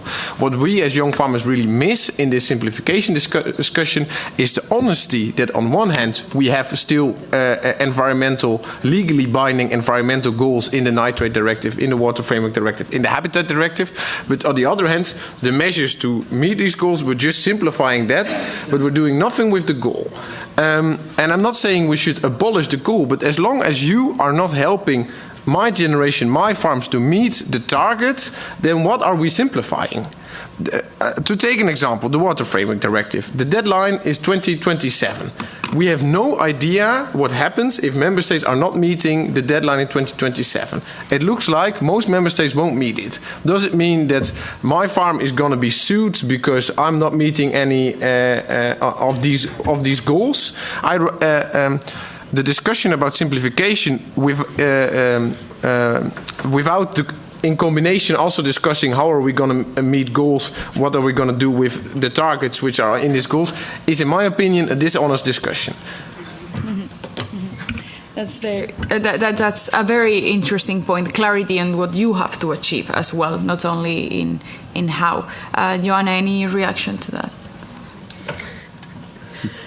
Yes, we are always in the hot spot. I agree that this is difficult. We try to deliver simplifying the rules. Of course, we need to find exactly this balance between the regulation and meeting the expectations of the society about overall sustainability in the longer term, and hopefully provide the right assistance that farmers can meet the obligations. But of course, it's not only about farmers, and we try to the extent possible exclude farmers, and especially small farmers, from these obligations, which already raises a lot of, or considerable resistance. We try to focus the obligations on bigger economic entities. So this is how we try to, let's say, find the balance. Thank you. And then moving a bit more to food for a moment, I would like to recall one of the announcements of President von der Leyen during the State of the Union speech, one of the few remarks, to be honest, that she made about farming and food. That was the new Buy European campaign. We haven't heard much about it. Could you maybe give us any hint? No, thank you, and it's really above my pay grade to say anything. I can just say that we already do have a promotion policy in the CAP, so we hope to enhance and work more with that, because, of course, the quality of European food products is known internationally. So I think this is really the strength we want to build on. Thank you. Thank you. Sorry for the awkward question. Jan, what would you like to see from such a plan? Because it could put in the spotlight European food at a time when we are signing trade agreements with many international partners. Yeah. That's exactly what we're always telling the decision makers on the national level and also the media, that what we see in signing these agreements is a hypocrisy, because you have very high demands on European farmers on one hand, and on the other hand you're telling us that we need to import more food from Mercosur countries, from Ukraine and regions like that.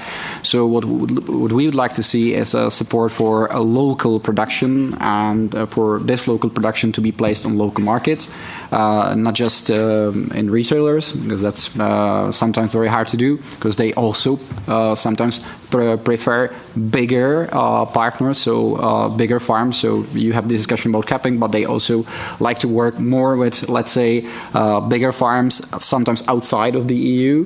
But we would like to see local production, for example, in hospitals, in schools. So perhaps some guidelines. It can perhaps be done on national level, or we can have some sort of white book or let's say an instruction manual at the European level. This is one thing. And another thing, and it may be a part of a different debate, is what we always mention, and it can underline this whole discussion, is that there is a so-called triangle, we like to call it. I think it was first used in architecture, that you can never have three, but only the two at the same time. And when this triangle says that it's fast, good, and cheap, if you build something, you can do it fast and good, but it won't be cheap. And the same goes for food. You can have cheap food on one side, then non-subsidized food, and also, let's say, environmental cautious food.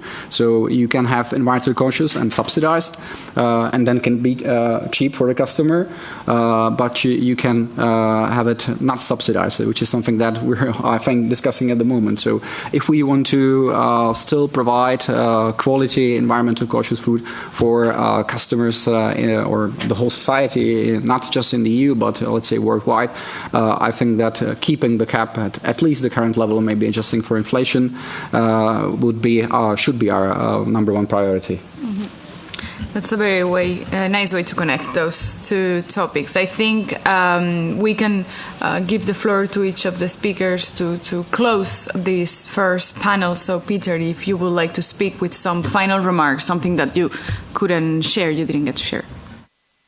Yes, and I already said it also a bit in my introduction speech. The months and maybe years to come are going to be very determined for how we're going to see the future of the common agricultural policy. And then the final message on that is involve us as much as possible in the ambition you're having for the cap, how you're negotiating, and what your plan is, because it helps in the negotiation game, and it helps us in our advocacy and representation. So let that be my last message. Joanna, what's your last message? That this is just the beginning, so it's good to collect views and take it forward.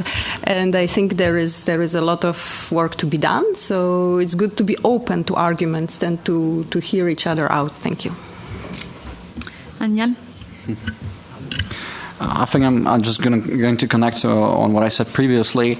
Right now, I think the biggest challenge is to, from the political point of view, is to do it fast, to have it all ready by 2027. But I would like to urge you to be ambitious, and as Peter said, to engage in dialogue with those who are concerned, with the stakeholders. And for that, I believe we would very much like to prefer for things to be done correctly than to be done very fast. So we're here and we're ready to discuss. Thank you. Thank you. It's very nice to hear such openness among the speakers. And yes, dialogue will be key in the coming years that we will be following this. So thank you very much. And I'm going to move to the second panel, Agriculture for the Future, Protecting Farmers and Our Planet. So I'm going to call Marian Bloom, Andoni Garcia Arriola, Celia Nisens-James, and Enrico Somaglia. Thank you.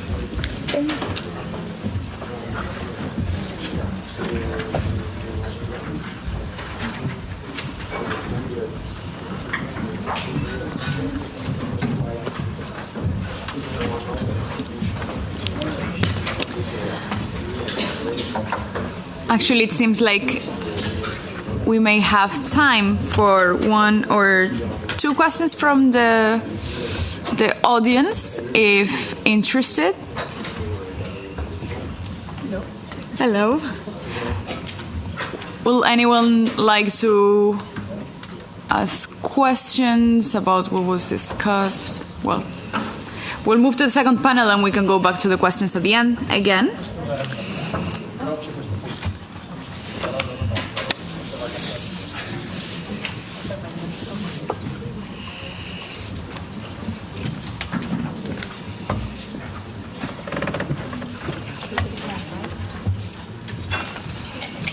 Yeah, so let's get started. I'm going to give the floor first to Marian Bloom, Vice President of IFAM Organics Europe, an expert on organic greenhouse standards, who has worked to bring together the EU and American organic movements, as well as to promote local organic food in her home city of Utrecht. So the floor is yours.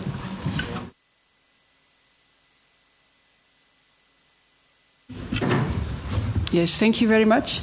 And thank you for the invitation. And I have to start up my presentation. Sorry. Paper is better, huh? So, before I start my intervention, I would like to tell you that as IFAM Organics Europe, we do subscribe the recommendations of the Food Policy Coalition that will be presented after me. But ladies and gentlemen, dear members of the Parliament and visitors, the organic food and farming movement really congratulates the Socialist Group for such a comprehensive and progressive position paper. And indeed, it is really urgent to bring our food system in line with planetary boundaries and social justice, and to dedicate our common policy instruments to supporting our farmers to adopt more sustainable practices. And we support the analysis that the needed transition cannot rest only on the shoulders of farmers on the one hand and the consumers that want to pay more on the other hand, but we need a whole production chain approach, a food system approach. And we need coherent policies to address the production, the market and the food industry. And organic food and farming plays an important role in achieving many goals. As you probably know, organic is the only legally regulated agroecological system in the EU, and as such it is an essential public policy tool to drive the transformation towards sustainable agri-food systems in the EU. So, supporting organic farming is the most efficient way to improve the sustainability of EU agricultural systems. Because in that way you reward farmers for environmental benefits they deliver. By this you answer to the rationale of public money for public goods. So supporting organic farming also has positive effects on the whole agricultural sector. It can inspire by innovative practices and thereby improve the sustainability of conventional practices. Supporting organic through the Common Agricultural Policy must be adequate to both farmers that are already organic and the ones that want to become organic. So naturally, we welcome the recognition of the development of organic farming as an environmental and climate priority area in the CAP proposal. And particularly, the European Organic Movement welcomes the fact that member states have the obligation to set up conversion and maintenance payments for organic in their national regional partnership plans. But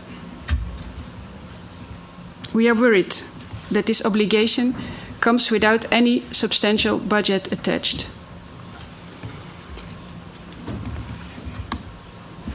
And the support to organic needs to be connected with a realistic ambition of growth in each member state. And in order to support this growth, the demand-side policies are crucial to boost the demand for organic products.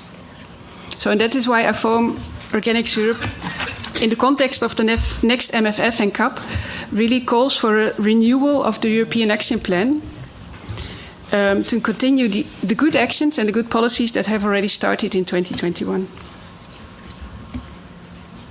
It's maybe interesting that I call for an organic action plan in the context of the CAP and the MFF, but coming from the Netherlands, I can see that an organic action plan really helped to boost the growth of the sector. And I will give you some examples of my home country, where in 2022, our Ministry of Agriculture published a national organic action plan, being encouraged by the EU Organic Action Plan. Many member states did it, and also by the strategic plans, the CAP strategic plans they had to draw up. So our government introduced a national ambition of 15% organic land area by 2030, and it mirrored the EU Action Plan. So it also contained actions to support supply side, the demand side, and knowledge development. And on the demand side, we saw that, well, our government did many actions. They started, for example, a national consumer campaign. And it also encouraged retailers, so the market, the supermarkets, to promote their organic products at the same moment. And interestingly, there is now also the initiative of a privately funded consumer campaign financed by organic companies that will be added to this national campaign to make the message even stronger. And last summer, with the help of the National Action Plan support, we could call out our first bio city, organic city. There are many cities in Europe that went before us. Notably, Italy is a very strong country in having organic regions, organic cities. Germany also, France, and in the Netherlands, it's Zutphen, the place where I went to school. Coincidence. And one of the ambitions there is that the city will prefer organic farmers on their agricultural land. And they also have an ambition for the organic food procurement in their canteen. And also the city of Amsterdam just concluded an agreement with 20 large employers, like the university and other ones, to promote healthy food, of which organic food is part. And it's this kind of encouragement that is important in our country, given the nitrogen crisis, given the economic instability, and not a very clear look on the future possibility. So it's enabling farmers to see their future, because there is a market. And without a strong ambition on EU level and an action plan on EU level, this would never have been possible. So that is my focus point. And of course, there are other things in the new CAP and in the S&D plans that are really helpful. The generational renewal and the funding of research, for instance. The developing organic agriculture and ensuring generational renewal, they go hand in hand. 21% of organic farmers are young farmers, and close to half of new entrants start organic farms. In Austria, the country with the highest share of organic land, 27%, also has the highest share of young farmers. And finally, the next MFF would also need to ensure that research money will be dedicated to agriculture, and specifically to organic farming and agroecology, through the European Competitiveness Fund and through the research framework, the next research framework. And the current Commission's commitment to dedicate 30% of the research and innovation money to agri-food and agroecological research, I think we should remain this should remain in the next MFF. So I conclude. The whole food value chain needs to engage in this transition. And farmers engaged in sustainable methods of production, such as organic farmers, should be remunerated adequately for the ecosystem services they provide. And they should have access to a market and paid fairly by the market for the food they are producing. Thank you.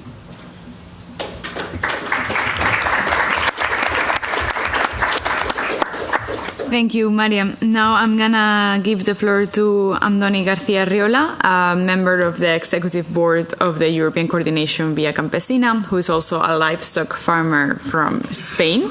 He participates actively in the working groups organized on the CAP, public policies, trade and communication, and he has also served as a member of the European Economic and Social Committee from 2015 to 2022. So, Andoni, adelante, the floor is yours.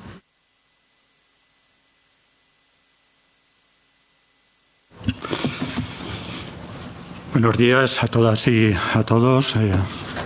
Gracias al Grupo Socialdemócrata por esta invitación a ECBC, a la coordinadora de organizaciones de agricultores y ganaderos, que representa pequeños y medianos agricultores y agricultoras, campesinos, campesinas y la agricultura familiar, y un modelo de agricultura cuya base es la sostenibilidad social y la defensa de una mayor sostenibilidad y un camino hacia la agroecología. Desde ECBC y respondiendo al título de este panel y también a dos preguntas, ¿no? Y es la posición sobre la dimensión social de la actual PAC y la propuesta que se hace, y por otra parte qué se necesita para hacer una transición ecológica justa y viable. Respondiendo a estos elementos, desde ECBC decimos que la actual PAC, desde luego, no responde a la dimensión social, y pensamos directamente que sigue respondiendo a los objetivos de competitividad en los mercados globales. Cuando ya describimos concretamente estos elementos, podemos señalar que a mayores los pagos que actualmente se siguen favoreciendo a las grandes explotaciones a través de los pagos por hectárea tampoco garantizan las condiciones dignas para los trabajadores y trabajadoras. ECBC defendemos que la política agraria incorpore la condicionalidad social en todos los sectores y para proteger a más de 10 millones de agricultores, trabajadores, incluyendo también a los migrantes y temporeros. Coincidimos con la posición de los socialdemócratas en que la PAC debe de ser un motor de cohesión social y territorial con apoyo a agricultores activos, pequeños y medianos, jóvenes y mujeres, con un presupuesto fuerte, robusto, que preserve los dos pilares de la PAC, y que también desde ECBC añadimos que necesariamente para una PAC fuerte debe de haber un pilar, un reglamento de la OCM también fuerte y una capacidad de regulación de los mercados importante. ¿Cómo hacer que la transición sea justa y económicamente viable? Para ECBC, la transición hacia modelos más sostenibles debe de ser justa, inclusiva y viable. Desde luego, significa que los precios justos como base de los ingresos para los agricultores, y para esto necesitamos una regulación de los mercados y contratos que incluyan precios que cubran los costes de producción. Defendemos un presupuesto redistribuido hacia pequeñas y medianos agricultores con un tope de ayudas de 60.000 euros y que los pagos vayan dirigidos al agricultor activo, que para ECBC es quien vive y trabaja mayoritariamente de la agricultura. Proponemos, desde luego, también un mínimo obligatorio a los países de 5.000 euros para las pequeñas explotaciones. La transición debe incluir el relevo generacional, el acceso a la tierra, la inclusión de género en la PAC para eliminar la discriminación que sufren las mujeres agricultoras. Desde luego, sin jóvenes y mujeres no hay futuro en el campo. Pero la transición no será justa si no abordamos el problema central, que son los bajos precios a los agricultores, motivada, entre otras cuestiones, por las importaciones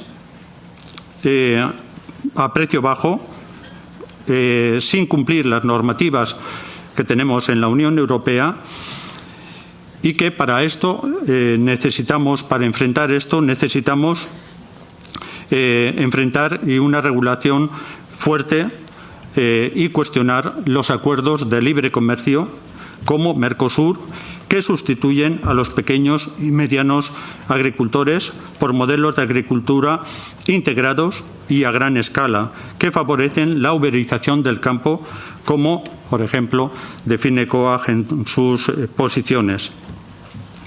En ese sentido, ponemos en valor las propuestas que los socialdemócratas están en sus documentos están proponiendo referido a la regulación de los mercados. Nos parece un punto importante para profundizar en ello. Son avances que queremos señalar. Por otra parte, estos acuerdos de libre comercio ponen en riesgo la soberanía alimentaria y por eso ponemos en valor las propuestas de transición que debe ser financiada. Desde luego sí que defendemos, por una parte, que haya un presupuesto fuerte, pero al mismo tiempo que cuando hablamos de simplificación no signifique desregulación. Por lo tanto, defendemos que haya unas normativas en ese sentido claras. Coincidimos con los socialdemócratas en que el futuro de la agricultura europea debe basarse en la solidaridad, en la justicia social, en la sostenibilidad y soberanía alimentaria.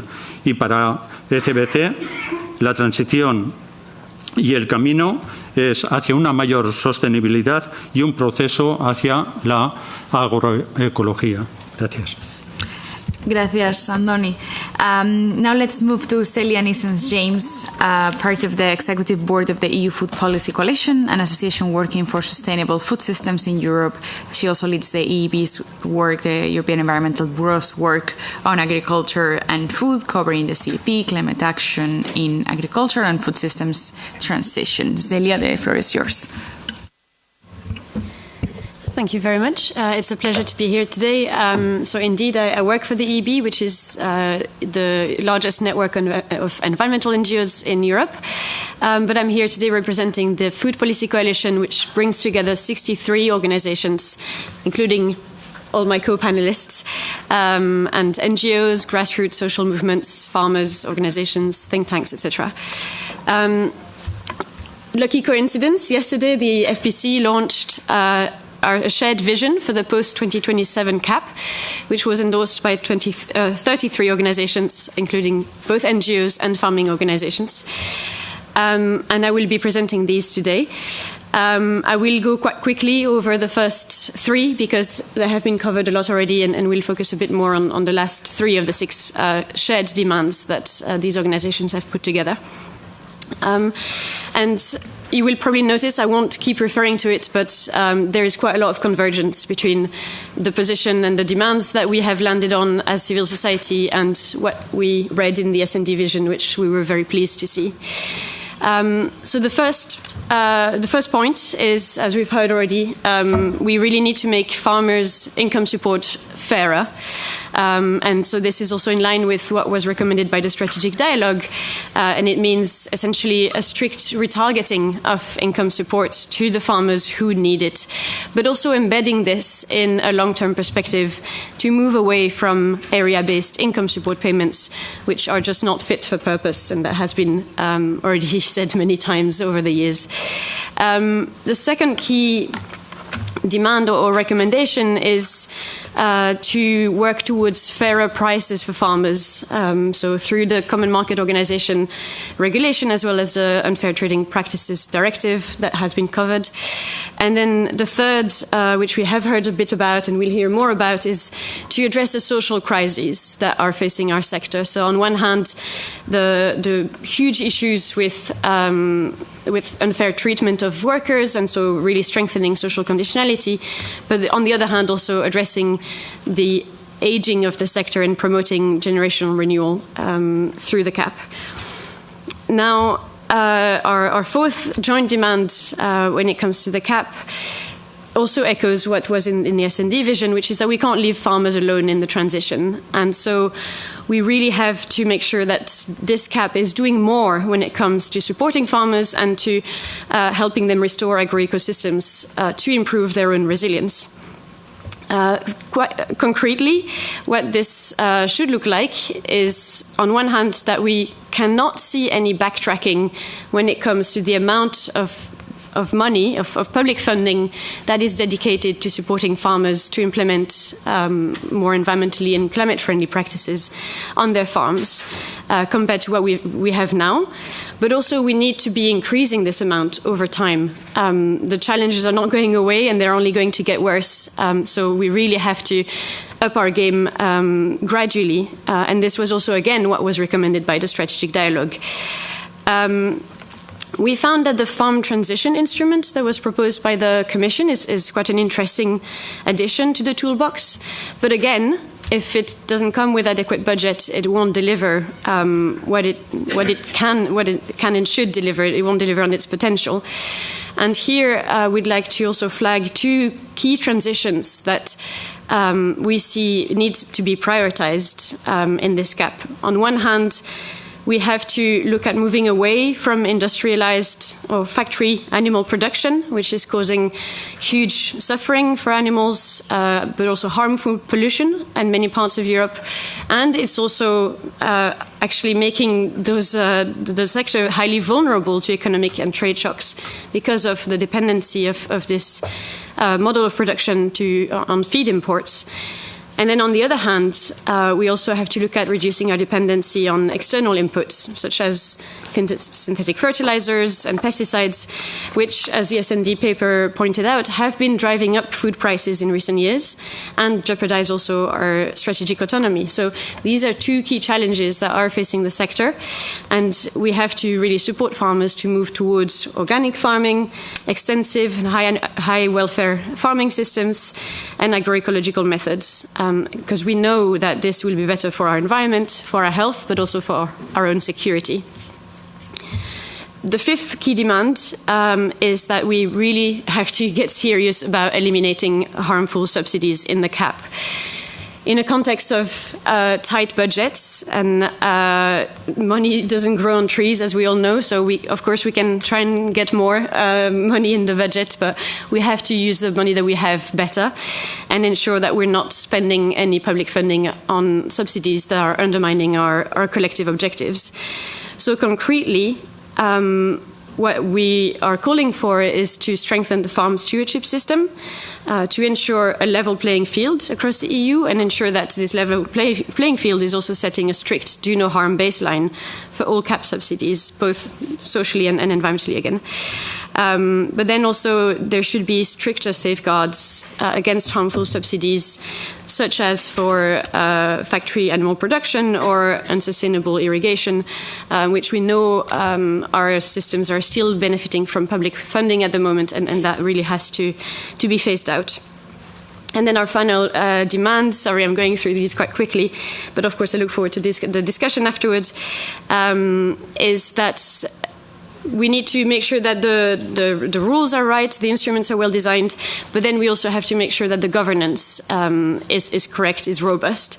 And so this means really moving to real performance in the CAP through a proper monitoring and evaluation framework, proper indicators, stronger accountability for member states on how the money is spent, and inclusive public participation, both in the development of the national plans, but then also further down the line in how they are implemented, and allowing stakeholders to really scrutinize and be part of this process. And these things are absolutely key if we want to ensure that this CAP is delivering on our objectives and is also retaining some legitimacy in the public eye. Thank you. Thank you, Zelia. Now we're going to go to Enrico Somaglia, the General Secretary of EFAT, the European Federation of Food, Agriculture and Tourism Trade Unions. He joined EFAT in 2013 as coordinator for transnational companies, and later he assumed key responsibilities in EU policy coordination. And today, as Secretary General, he champions social conditionality in EU agricultural policy, as has been mentioned by previous speakers, and advocates for workers' rights. So, Enrico, the floor is yours. Yes, thank you very much. Thank you very much for inviting the trade unions to this important event. Well, I will start by maybe giving some figures about the conditions that agricultural workers face nowadays in the agriculture sector, because I think it's very important that we start from that point also to try to understand also how the common agricultural policy can eventually be a tool to also help in raising labor standards in these sectors. So the agriculture sector remains one of the most precarious and challenging sectors of the economy. We still have, unfortunately, very high levels of undeclared or underdeclared work. We are around 32% on average across Europe. It remains a sector where we have very high levels of accidents at work, so very low health and safety standards. We have about 500 deaths across Europe per year, more than 150,000 accidents. And it's a sector where we still face deplorable conditions, very low wages, a vast proportion of seasonal workers, particularly in some countries that are completely excluded by social security contribution, for example. And then we have an important proportion, a growing proportion of workers that are mobile and migrant. And there we can find really everything. We find very high levels, indeed, once again, of undeclared work. But we also find deplorable housing conditions, for example. And I was this summer together with Camilla Lauretti, that is here with us, for example, to visit one of the informal settlements where many farm workers live. This settlement is the one of Borgo Mezzanone in the south of Italy. There we have 5,000, 6,000 workers living particularly during the summer period, but they are present throughout the whole year. And we can find exactly the same in the south of Spain, in the Manolada region in Greece. We can find deplorable conditions actually also looking in the northern part of Italy, with the abuses that are particularly led by also gangmasters, so irregular labor intermediation. So this is the picture, and I think if we read then the vision on agriculture and food, one of the ambitions of the European Union is to make the sector more attractive. So I think the question is how? The question is what can the European Union do? And of course there are many tools. The common agricultural policy is not the only one. I think we can group these tools into three main block of measures.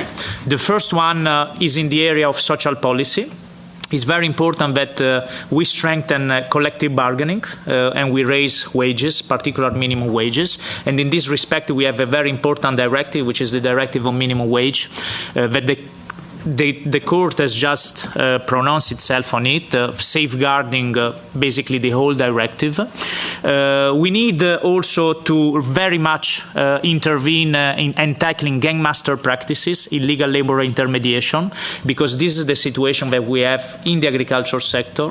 We have gangmasters that charge workers enormous fees for travel, for accommodation, for housing sometimes, and we need a directive, and this is what the EFAT is demanding in the framework of the Quality Jobs Roadmap. Actually, we have drafted already a model directive, and we will be manifesting in front of Strasbourg, the European Parliament, on the 20th of January, together with other sector union federations.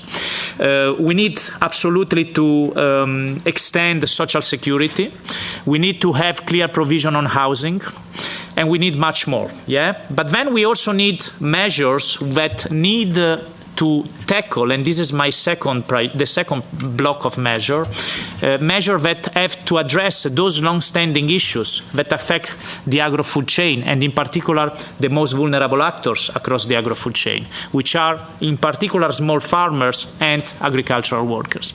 And in this respect, we need absolutely measures to tackle the process of concentration and financialization that affect the whole agro-food chain, from agrochemical, fertilizers, but also then looking at the retail system, because there is a huge power imposed by retailers on farmers and small farmers, and I think this should be really a key priority also for the S&D Group, not only looking at the Unfair Trading Practices Directive, but really doing more in this respect. We need a much more balanced approach to trade agreements. I think almost the whole agricultural community was against Mercosur, yet the Commission was going in the direction of signing the Mercosur deal. We are not against trade per se. Trade is a fantastic tool also to ensure peace across the world, and we know how much we need peace in this very moment. But the agriculture sector, we cannot forget that is a specific sector of the economy, particularly exposed to shocks, particularly exposed to unfair competition. So just approaching trade in food and in agriculture as if it is like trading a T-shirt or a car, it doesn't work. We need a completely different approach. We are also very worried, by the way, about the agreement with the Trump administration. This can cost thousands of jobs in sectors like the winery, like olive oil, like the dairy sector, particularly in some countries. And then the third pillar to tackle and to raise labor standards in the agriculture sector is the common agriculture policy. It is part of it. And it is a very important tool because it is about the money that support the sector. And I think in this respect, it's very important that we talk about resources. From EFAT side, from the trade union movement side, we are very worried to see that actually we are spending more and more in weapons. And of course, I'm not entering into the discussion. We are not naive. We understand that security goes also through defense. But I think we cannot accept that this goes at the detriment of the fight of the EU for social justice, for workers' rights, for environmental justice, because this is actually what is happening. If we cut the money for the common agricultural policy, if we cut the money for the European Social Fund, if we cut the money for cohesion funds. This is the message that we are sending to European citizens. And in this respect, the money are important, but even more importantly, for this group, must be how the money are spent. I don't hear enough about that. There is a big debate about budget. It's important, but let's not forget how the money are spent. And thanks to the S&D Group, of course, taking up the fight from the trade union movement and other allies, it was possible to include in the common agricultural policy, in the last reform, the principle of social conditionality. A very important principle that can help in raising labor standards in the sector, but also in tackling social dumping, unequal treatment. So it's not only good for farm workers, it's also good for farmers. Let's not forget about it, because the vast proportion of farmers respect workers' rights. but face unfair competition from a minority that don't do that. And in this respect, we have clear priorities, and I will conclude. It's crucial and important, and I know that it's in your document as well, but crucial and important that social conditionality, it is further strengthened. We need to ensure that we have sanctions that are truly dissuasive, not like at the moment that we have 2, 3, 4%. This doesn't affect anything. This is not going to have to play any role. We need to ensure that we strengthen the scope of social conditionality. At the moment, it's very limited. We have only 3 directives on health and safety. There are other social policy measures at European level that can be part of it. It's very important that we find a way to increase labor inspections. It's not acceptable that in some region 0.1% of CAP beneficiaries receive inspections on working conditions. Without enforcement, there is not respect. We can have all the rights that we want, all the fantastic collective agreements that we want, but then if there is not some sort of enforcement, this doesn't deliver. And it's very bad, once again, for those farmers that are the vast majority that respect workers' rights. And then we also believe that we need a different approach to how payments are made. It's not enough to look at the eligible hectare criteria. It's not enough to look at the number of animals. If we are really serious about making the CAP fairer, then we need to include, at least partially, other criteria. And for us, another element which has to be part of this is the fact that the level of payments to farmers should be based not only on this criteria but also on the employment aspect, so the number of declared worked hours, the social security contributions that are paid. These are costs for farmers, and if I create good employment, I should be remunerated also through the CAP for that, not only looking at the extension of my land, knowing that many do not have actually any real activity. I conclude by saying that this CAP must be an opportunity to strengthen the social dimension, but I also want to say and to warn the S&D Group that the Commission has taken an opposite direction, unfortunately. Because also when it comes to the social dimension, not only all our demands are not taken into consideration, not only social conditionality is not strengthened, but it is actually weakened, because they are proposing an exemption for small farmers under the principle, once again, of simplification, but the message that we send is that if I'm small, I can violate workers' rights. Yeah? And there is also the principle of double penalty, so the fact that if I have already been sanctioned by labor law for those directives that are part of the social conditionality scope, then this sanction should be taken into account in the sanction that apply for social conditionality, which, let's not forget, is again 2, 3, 4%, so very, very weak. We are sending a very weak message. If the simplification attempt, the simplification is actually at the end, and we see it concretely with these changes, an attack on workers' rights, where the European Union is really taking the wrong way. Yeah? And the message that we are sending to citizens is that workers' rights, labor standards, environmental standards are an obstacle to grow, but actually they are the engine that have made this part of the world still the best place to live. So let's keep this into account. Thank you.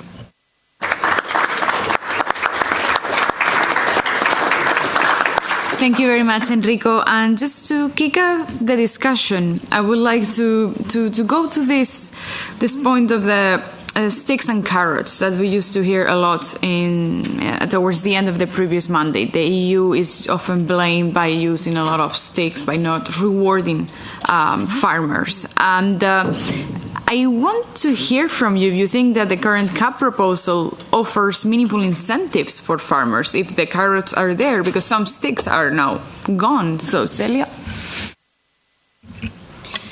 The answer is quite simple, no. Indeed, we've been promised a move from conditions to incentives, I think was the wording. What we're seeing is we're removing the conditions and we're not actually strengthening the incentives at all. They could even be strongly weakened, as I said, with some of the ring fencing and the levels of payments that the Commission has proposed. we could see up to 90% of the budget going to socioeconomic support measures, leaving almost nothing for supporting farmers in the transition. So it is a betrayal on farmers, honestly. So what we're calling for, as I mentioned, is really we need to have ring fencing for environmental measures. I mean, this is also about the commonality of the CAP, isn't it, right? We're all talking about our fears that member states will all do their own thing and we will have a race to the bottom. We can address that by setting certain rules within the framework at EU level and by strengthening the farm stewardship system so that, again, we have a level playing field, but also by setting certain minimum spending on environmental measures common across all member states. This is really the starting point. Without that, we're heading for disaster. And I mean, I say we as in society and farmers, because they are seeing the impacts of climate change, as we've heard already several times. And this is not going away. Andoni, how do you see as a farmer this, lack of conditionality or these changes in the environmental conditions from the current CAP framework to the new proposal? How have you lived the conditions during this mandate, the GAEX, and what do you think of what's being proposed?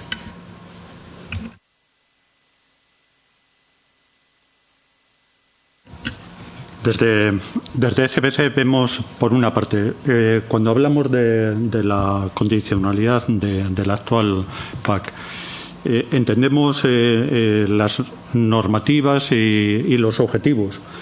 El problema han sido los instrumentos que hay para cumplirlas. Y por otra parte, quién está en el horizonte de esas normativas. ¿Hay un modelo de agricultura más social, más sostenible, más agroecológico? La respuesta es no. Como agricultores no nos hemos visto en que el horizonte de esas normativas seamos nosotros. Y cuando nos acercamos ahora a la nueva propuesta nos ocurre también lo mismo. Estas propuestas están hechas para un modelo de agricultura más social que responda a los retos como agricultores, a las necesidades que tenemos como pequeños y medianos agricultores o los retos que tiene la propia ciudadanía europea respecto de el clima, la producción de alimentos, el bienestar animal, el mantener los pueblos con vida. Pues la respuesta es que estas medidas y estas propuestas no buscan estos elementos. Y si hablamos de quién puede responder, la respuesta es en la condicionalidad, en muchos casos, tenemos claro que es mucho más fácil para una gran explotación acabar cumpliendo algunas normativas sin que eso signifique que estamos caminando hacia un modelo de agricultura más medioambiental y si situamos en la nueva PAC estos objetivos de que los agricultores escojamos, también nos vamos a encontrar con un elemento sin la necesaria regulación, para un modelo de agricultura y trazar un camino muy claro. No nos vemos incluidos en ellas. Al mismo tiempo que tienen una contradicción continua. La actual PAC ha tenido una contradicción continua con la política comercial. Está supeditada a ella. Y lo que vemos que propone la Comisión Europea también en este momento y sobre todo cómo avanza en los acuerdos de libre comercio, va a seguir trabajando, va a seguir en una clave de una contradicción que al final acaba generando desaparición de pequeñas y medianas explotaciones, la generación de otros modelos a escala directamente donde no nos encontramos y donde esas contradicciones realmente ponen muy en duda los objetivos objetivos que en este momento compartimos con el conjunto de la ciudadanía europea. Por lo tanto, somos muy críticos ante lo que tenemos encima de la mesa y pensamos que es necesario y estamos a tiempo de que se produzcan estos cambios. On the issue of sustainability, there are some initiatives that have been mentioned also in the vision for food and agriculture, and some of them are the nature credits or sustainability benchmarking. That, to be honest, is quite mysterious to me. I don't have a lot of information about it. Could this really play a role in becoming the carrot or the additional support that farmers are looking for? Maybe if one could reply to. Yeah, I think. Is it okay now? Yes.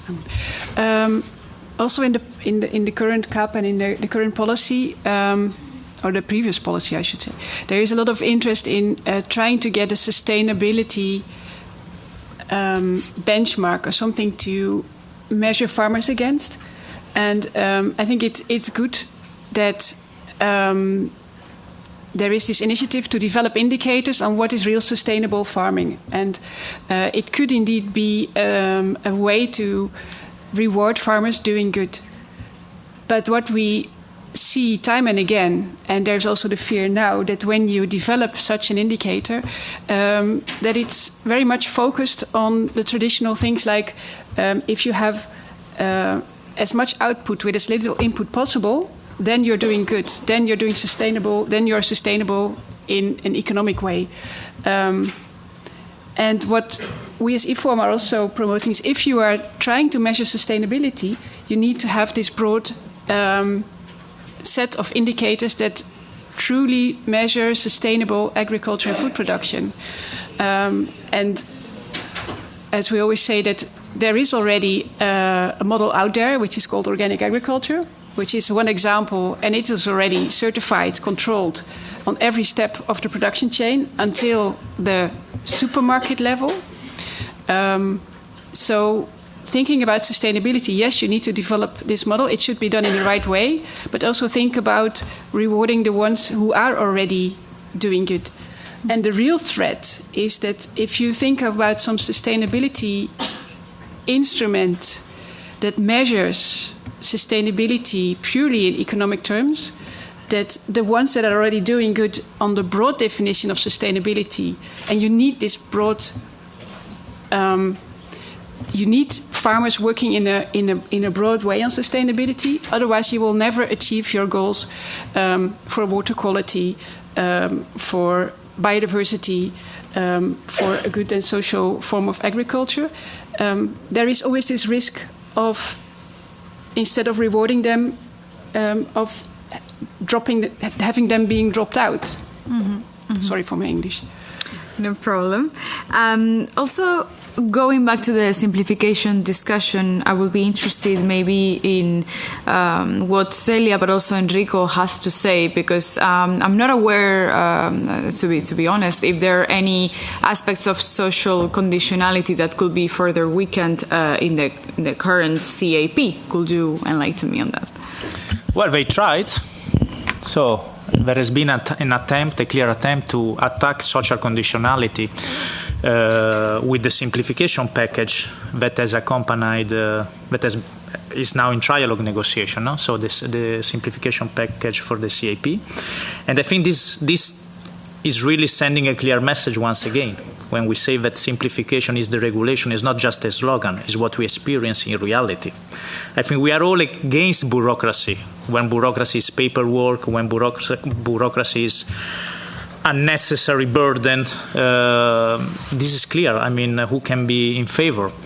But how can you explain? Let's take the example of the vote last week in the European Parliament in the plenary on the omnibus. I mean, how can you explain that you are going to relaunch EU competitiveness by weakening the due diligence directive, a directive that has been adopted only a few months ago at the end of the day, that has never been implemented, so you don't have the proof of saying whether this is creating bureaucracy or not. And what you are going to tackle of this directive, you are going to tackle civil liability, which is the possibility of a victim to claim justice. So how are you going to relaunch competitiveness without allowing a victim to claim justice is not clear. These are the typical example. Once again, on social conditionality. Social conditionality has no bureaucracy behind. It is zero paperwork. for farmers. Zero. Because it is based on the existing controls on working conditions, which are, by the way, unfortunately extremely low. So the whole narrative behind simplification is, at the end of the day, just a way to cut social provision, environmental provision, workers' rights, to cut the social model that has made this part of the world still the most attractive one and the best to live. So this is why we are extremely worried. I think if you look at the farmers' protest that occurred in last spring, well, at the end of the day, that was a call for a better distribution of wealth across the food chain. It was a call for a better income. It was a call not necessarily to cut environmental ambition and social ambition. It was a call against the trade agreements. It was a call to have a better income. The Commission took the decision to have the Mercosur. Still, the Commission is not doing anything to have a better redistribution of wealth across the food chain, nothing concrete to tackle the huge power of retailers that have when it comes to negotiating. So I think we really have the impression that all our protests or our demonstrations are really not taken into account, and the Commission is taking a different approach. And that's why we really need the S&D Group to listen to civil society, to listen to the trade union movement, to listen to the farmers, to the agricultural community, and to take the clear direction that this community is launching. Because we are sending a clear message. But the direction that is taken, for one reason or for the other, now there is the whole discussion about the new geopolitical context, the fact that we need this agreement because of the new geopolitical context. Well, but then this is completely nonsense, because if we are going then to destroy our agriculture sector, we will also feel much less secure at the end of the day. So that's an element that we have to take into consideration. I will conclude by saying the Mercosur deal. The Mercosur deal, I'm not looking at the business dimension. I'm looking at the social one, which is never taken into consideration. Well, the Mercosur countries are among the countries with the lowest rate of respect of the ILO fundamental conventions, among the lowest rate index in respecting this convention. And this agreement could have been eventually an opportunity to make the respect of this convention, to increase the standards, to make sure that it could have been an opportunity to raise also labor and environmental standards in that part of the world. But this was not the case, because the whole sustainable and development chapter is non-binding, and there are basically no sanctions and no enforcement at all. So this is once again a wrong message, and I think we are really hitting ourselves without understanding the direction that the world is taking. Celia, also, I know you want to take the word, but also if you can tell me what are your concerns on simplification and environmental simplification that is coming up very soon.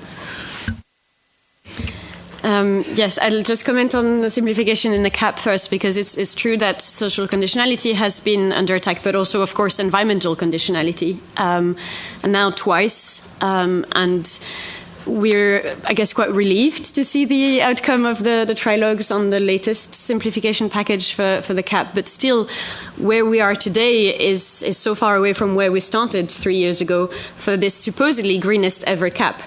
And we have to remember here that these rules, the conditionality rules are being dismantled, are very basic agronomic practices that we're asking farmers to respect, that the majority of farmers are already applying, like crop rotation, for example. The majority of farmers are doing it, and we're dismantling these rules because of a small minority are complaining about them because it doesn't fit their very intensive business model, which is harming the environment. But at the end of the day, this is public money which is going to the sector and which really should come with strings attached.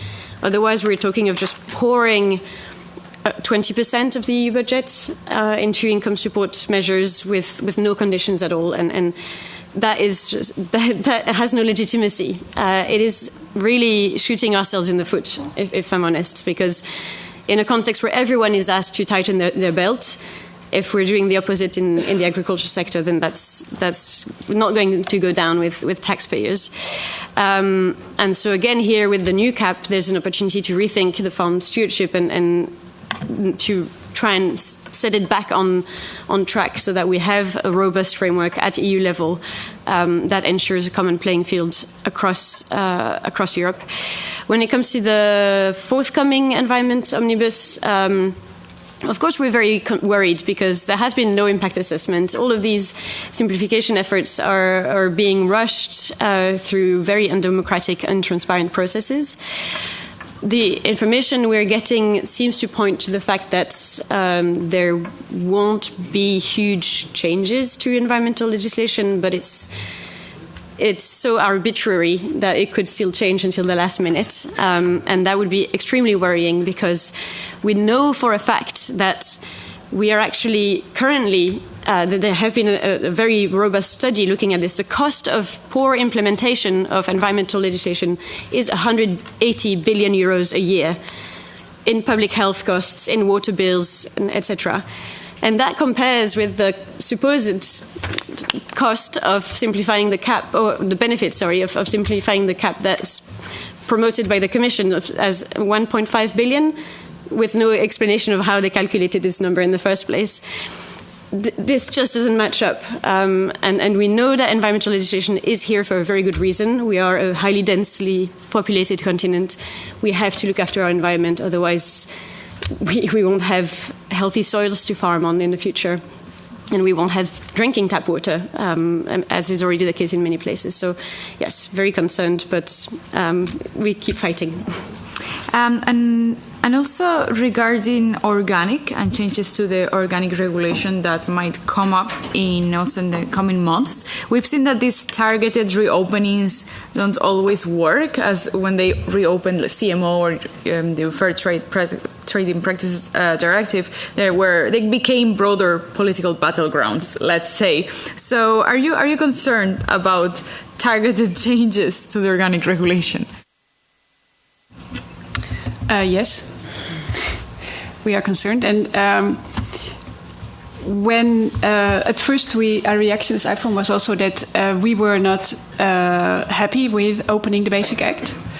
Because there was already, it is a two-step procedure. First we had the call for simplification, and we very much looked into the implementing regulations and into the official interpretation of the regulation. And there we saw quite a lot of things that could help make life for farmers, organic farmers, easier without overhauling the whole system. And we've made quite some suggestions for that. But then, because of some problems that could not be solved in another way, the Commission announced to reopen the Basic Act, being very targeted and very surgical. We understand the reason why it has to be reopened, and I think we have made some proposals ourselves also. So if it's going to be reopened, there are some issues that we also may like to see solved. But yes, seeing it, well, it is of course, the co-legislators have the right to say something there. And we can only hope that everybody is going for the benefit of organic farming. Mm-hmm. Yeah. I'm afraid time is running out, but I want to touch upon social conditionality once again before concluding the panel. And I would like to go to Andoni, because one of the proposals that Enrico mentioned before, like linking payments to work aspects to being a good employer, seemed very interesting to me. So I would like to know, what do you think as a farmer of that proposal, and as a whole, how could we improve this the social aspect of agriculture and labor as well in the coming CAP proposal?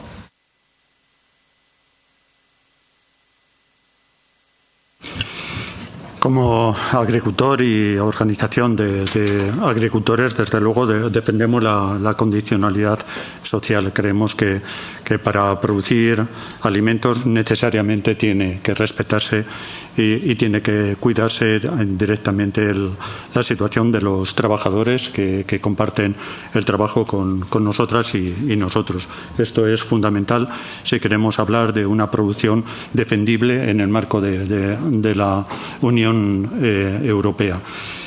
Para nosotros también, cuando hablamos de la condicionalidad social, claro, tenemos que hablar también de la condicionalidad en su conjunto de los agricultores.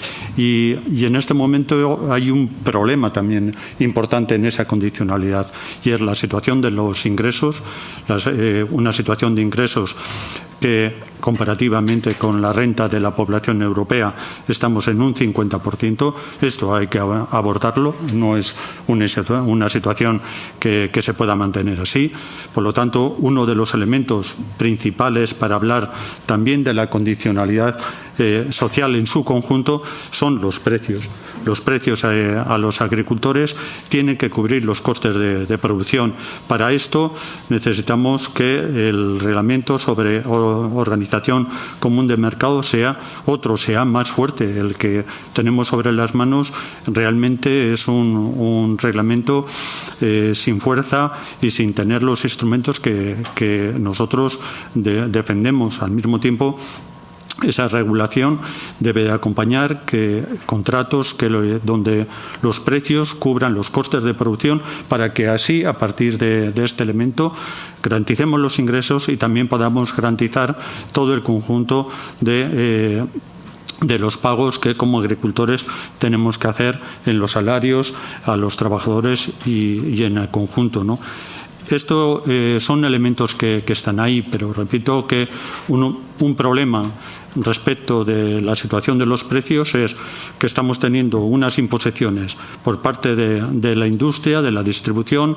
Por otra parte, los acuerdos de libre comercio, Mercosur, entre otros, están incidiendo continuamente a la bajada de los precios, y esto es algo que o se afronta o realmente, cuando hablamos de una nueva política agraria, que desde ECBC defendemos una política agraria fuerte, con un presupuesto fuerte, con una regulación de mercados importante, si no abordamos la contradicción que supone defender esta PAC o una PAC que responda a las necesidades de los agricultores y las necesidades que la sociedad europea tiene, si no afrontamos la contradicción que tiene con los acuerdos de libre comercio, realmente pondremos muy en duda hacia dónde nos quiere dirigir esta PAC, que para nosotros hoy, por lo menos, directamente no nos dirige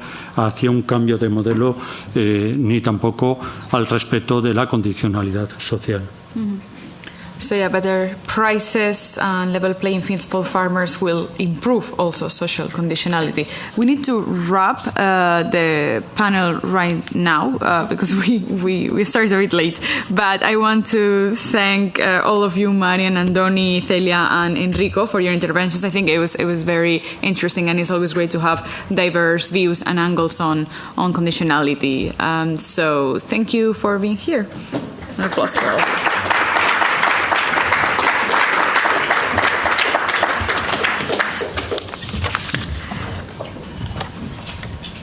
And now the closing remarks of this event will be delivered by Christophe Clergeau, the S&D Vice President. Thank you, Christophe. The floor is yours.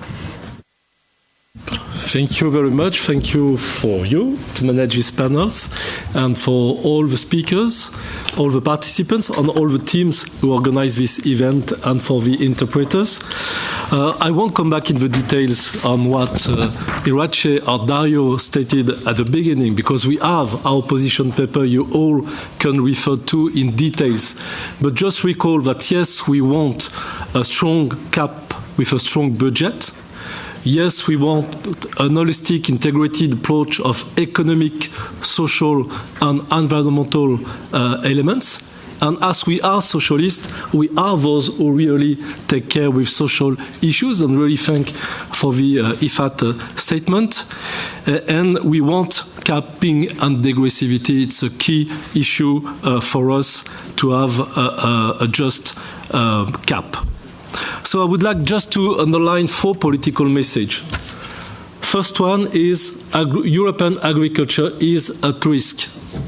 It is at risk because of climate change, collapse of biodiversity, and lose in the quality of soils. but it is also at risk because of unfair competition inside Europe and at international level.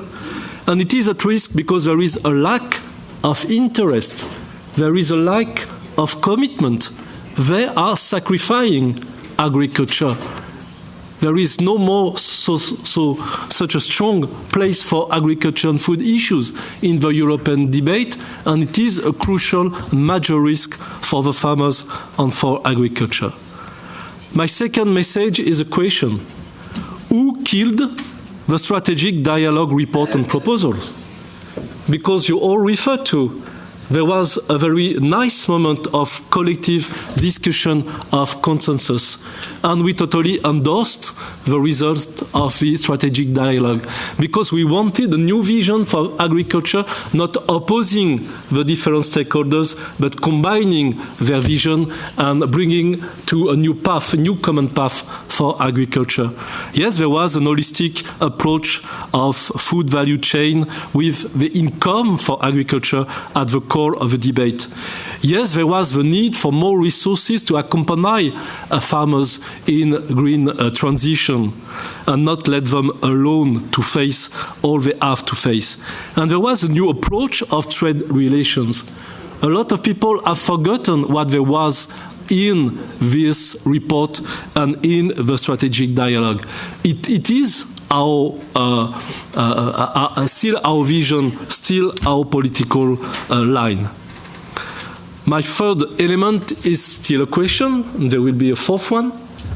What is it possible to do to achieve with this MFF and this CAP framework? And you answered to this question. It will be very difficult to achieve anything in this global framework. We can improve it. We can have radical amendments. But if we do not change the global size of the MFF, the size of the pocket money for agriculture, and the design of the initial proposal of the Commission for the CAP policy, it will be really difficult to achieve something good. As Irache said, it's not possible to do more with less money.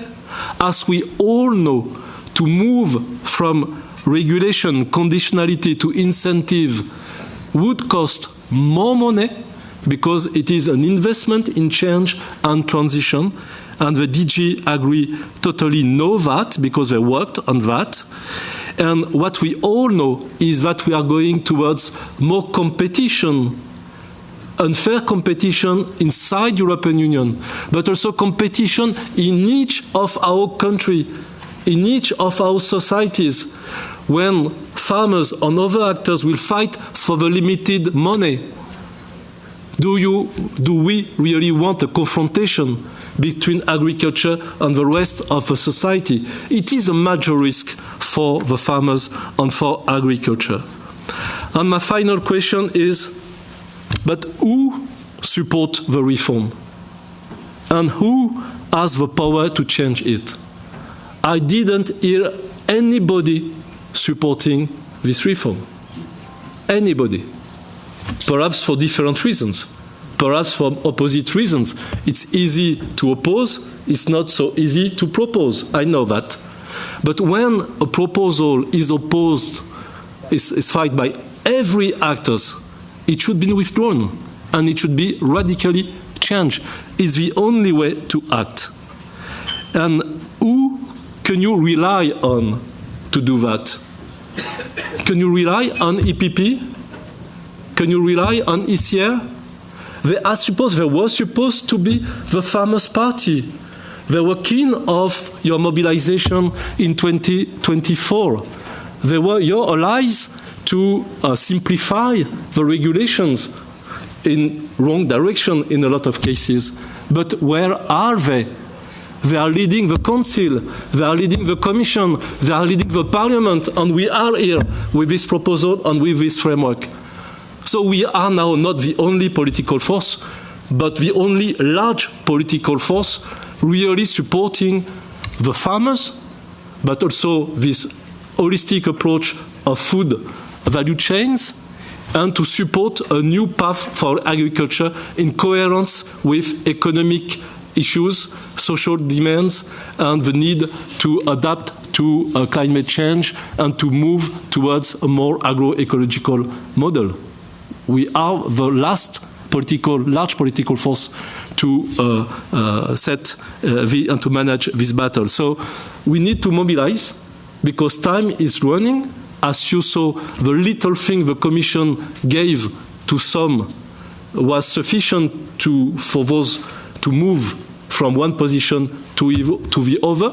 If you really want to have a better cap, if you really want to have a better budget, we need mobilization and we need pressure on the Commission and the Council, but also on the MEPs. The best message I receive as MEP is when 10,000 people send me an email to share a key message. Because when the Commission opens a public consultation, it is about 2,000, 3,000, 4,000 people.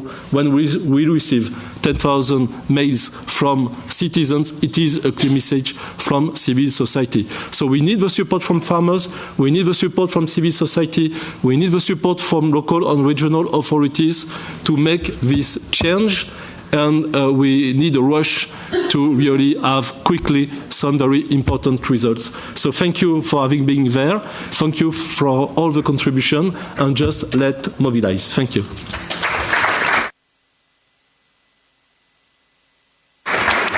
Thank you very much, Christophe Clergeau, S&D Vice President. Thank you very much to all the speakers for joining us, as well the audience in this discussion this morning. And thank you very much for the S&D Group for organizing this timely event. Have a nice day.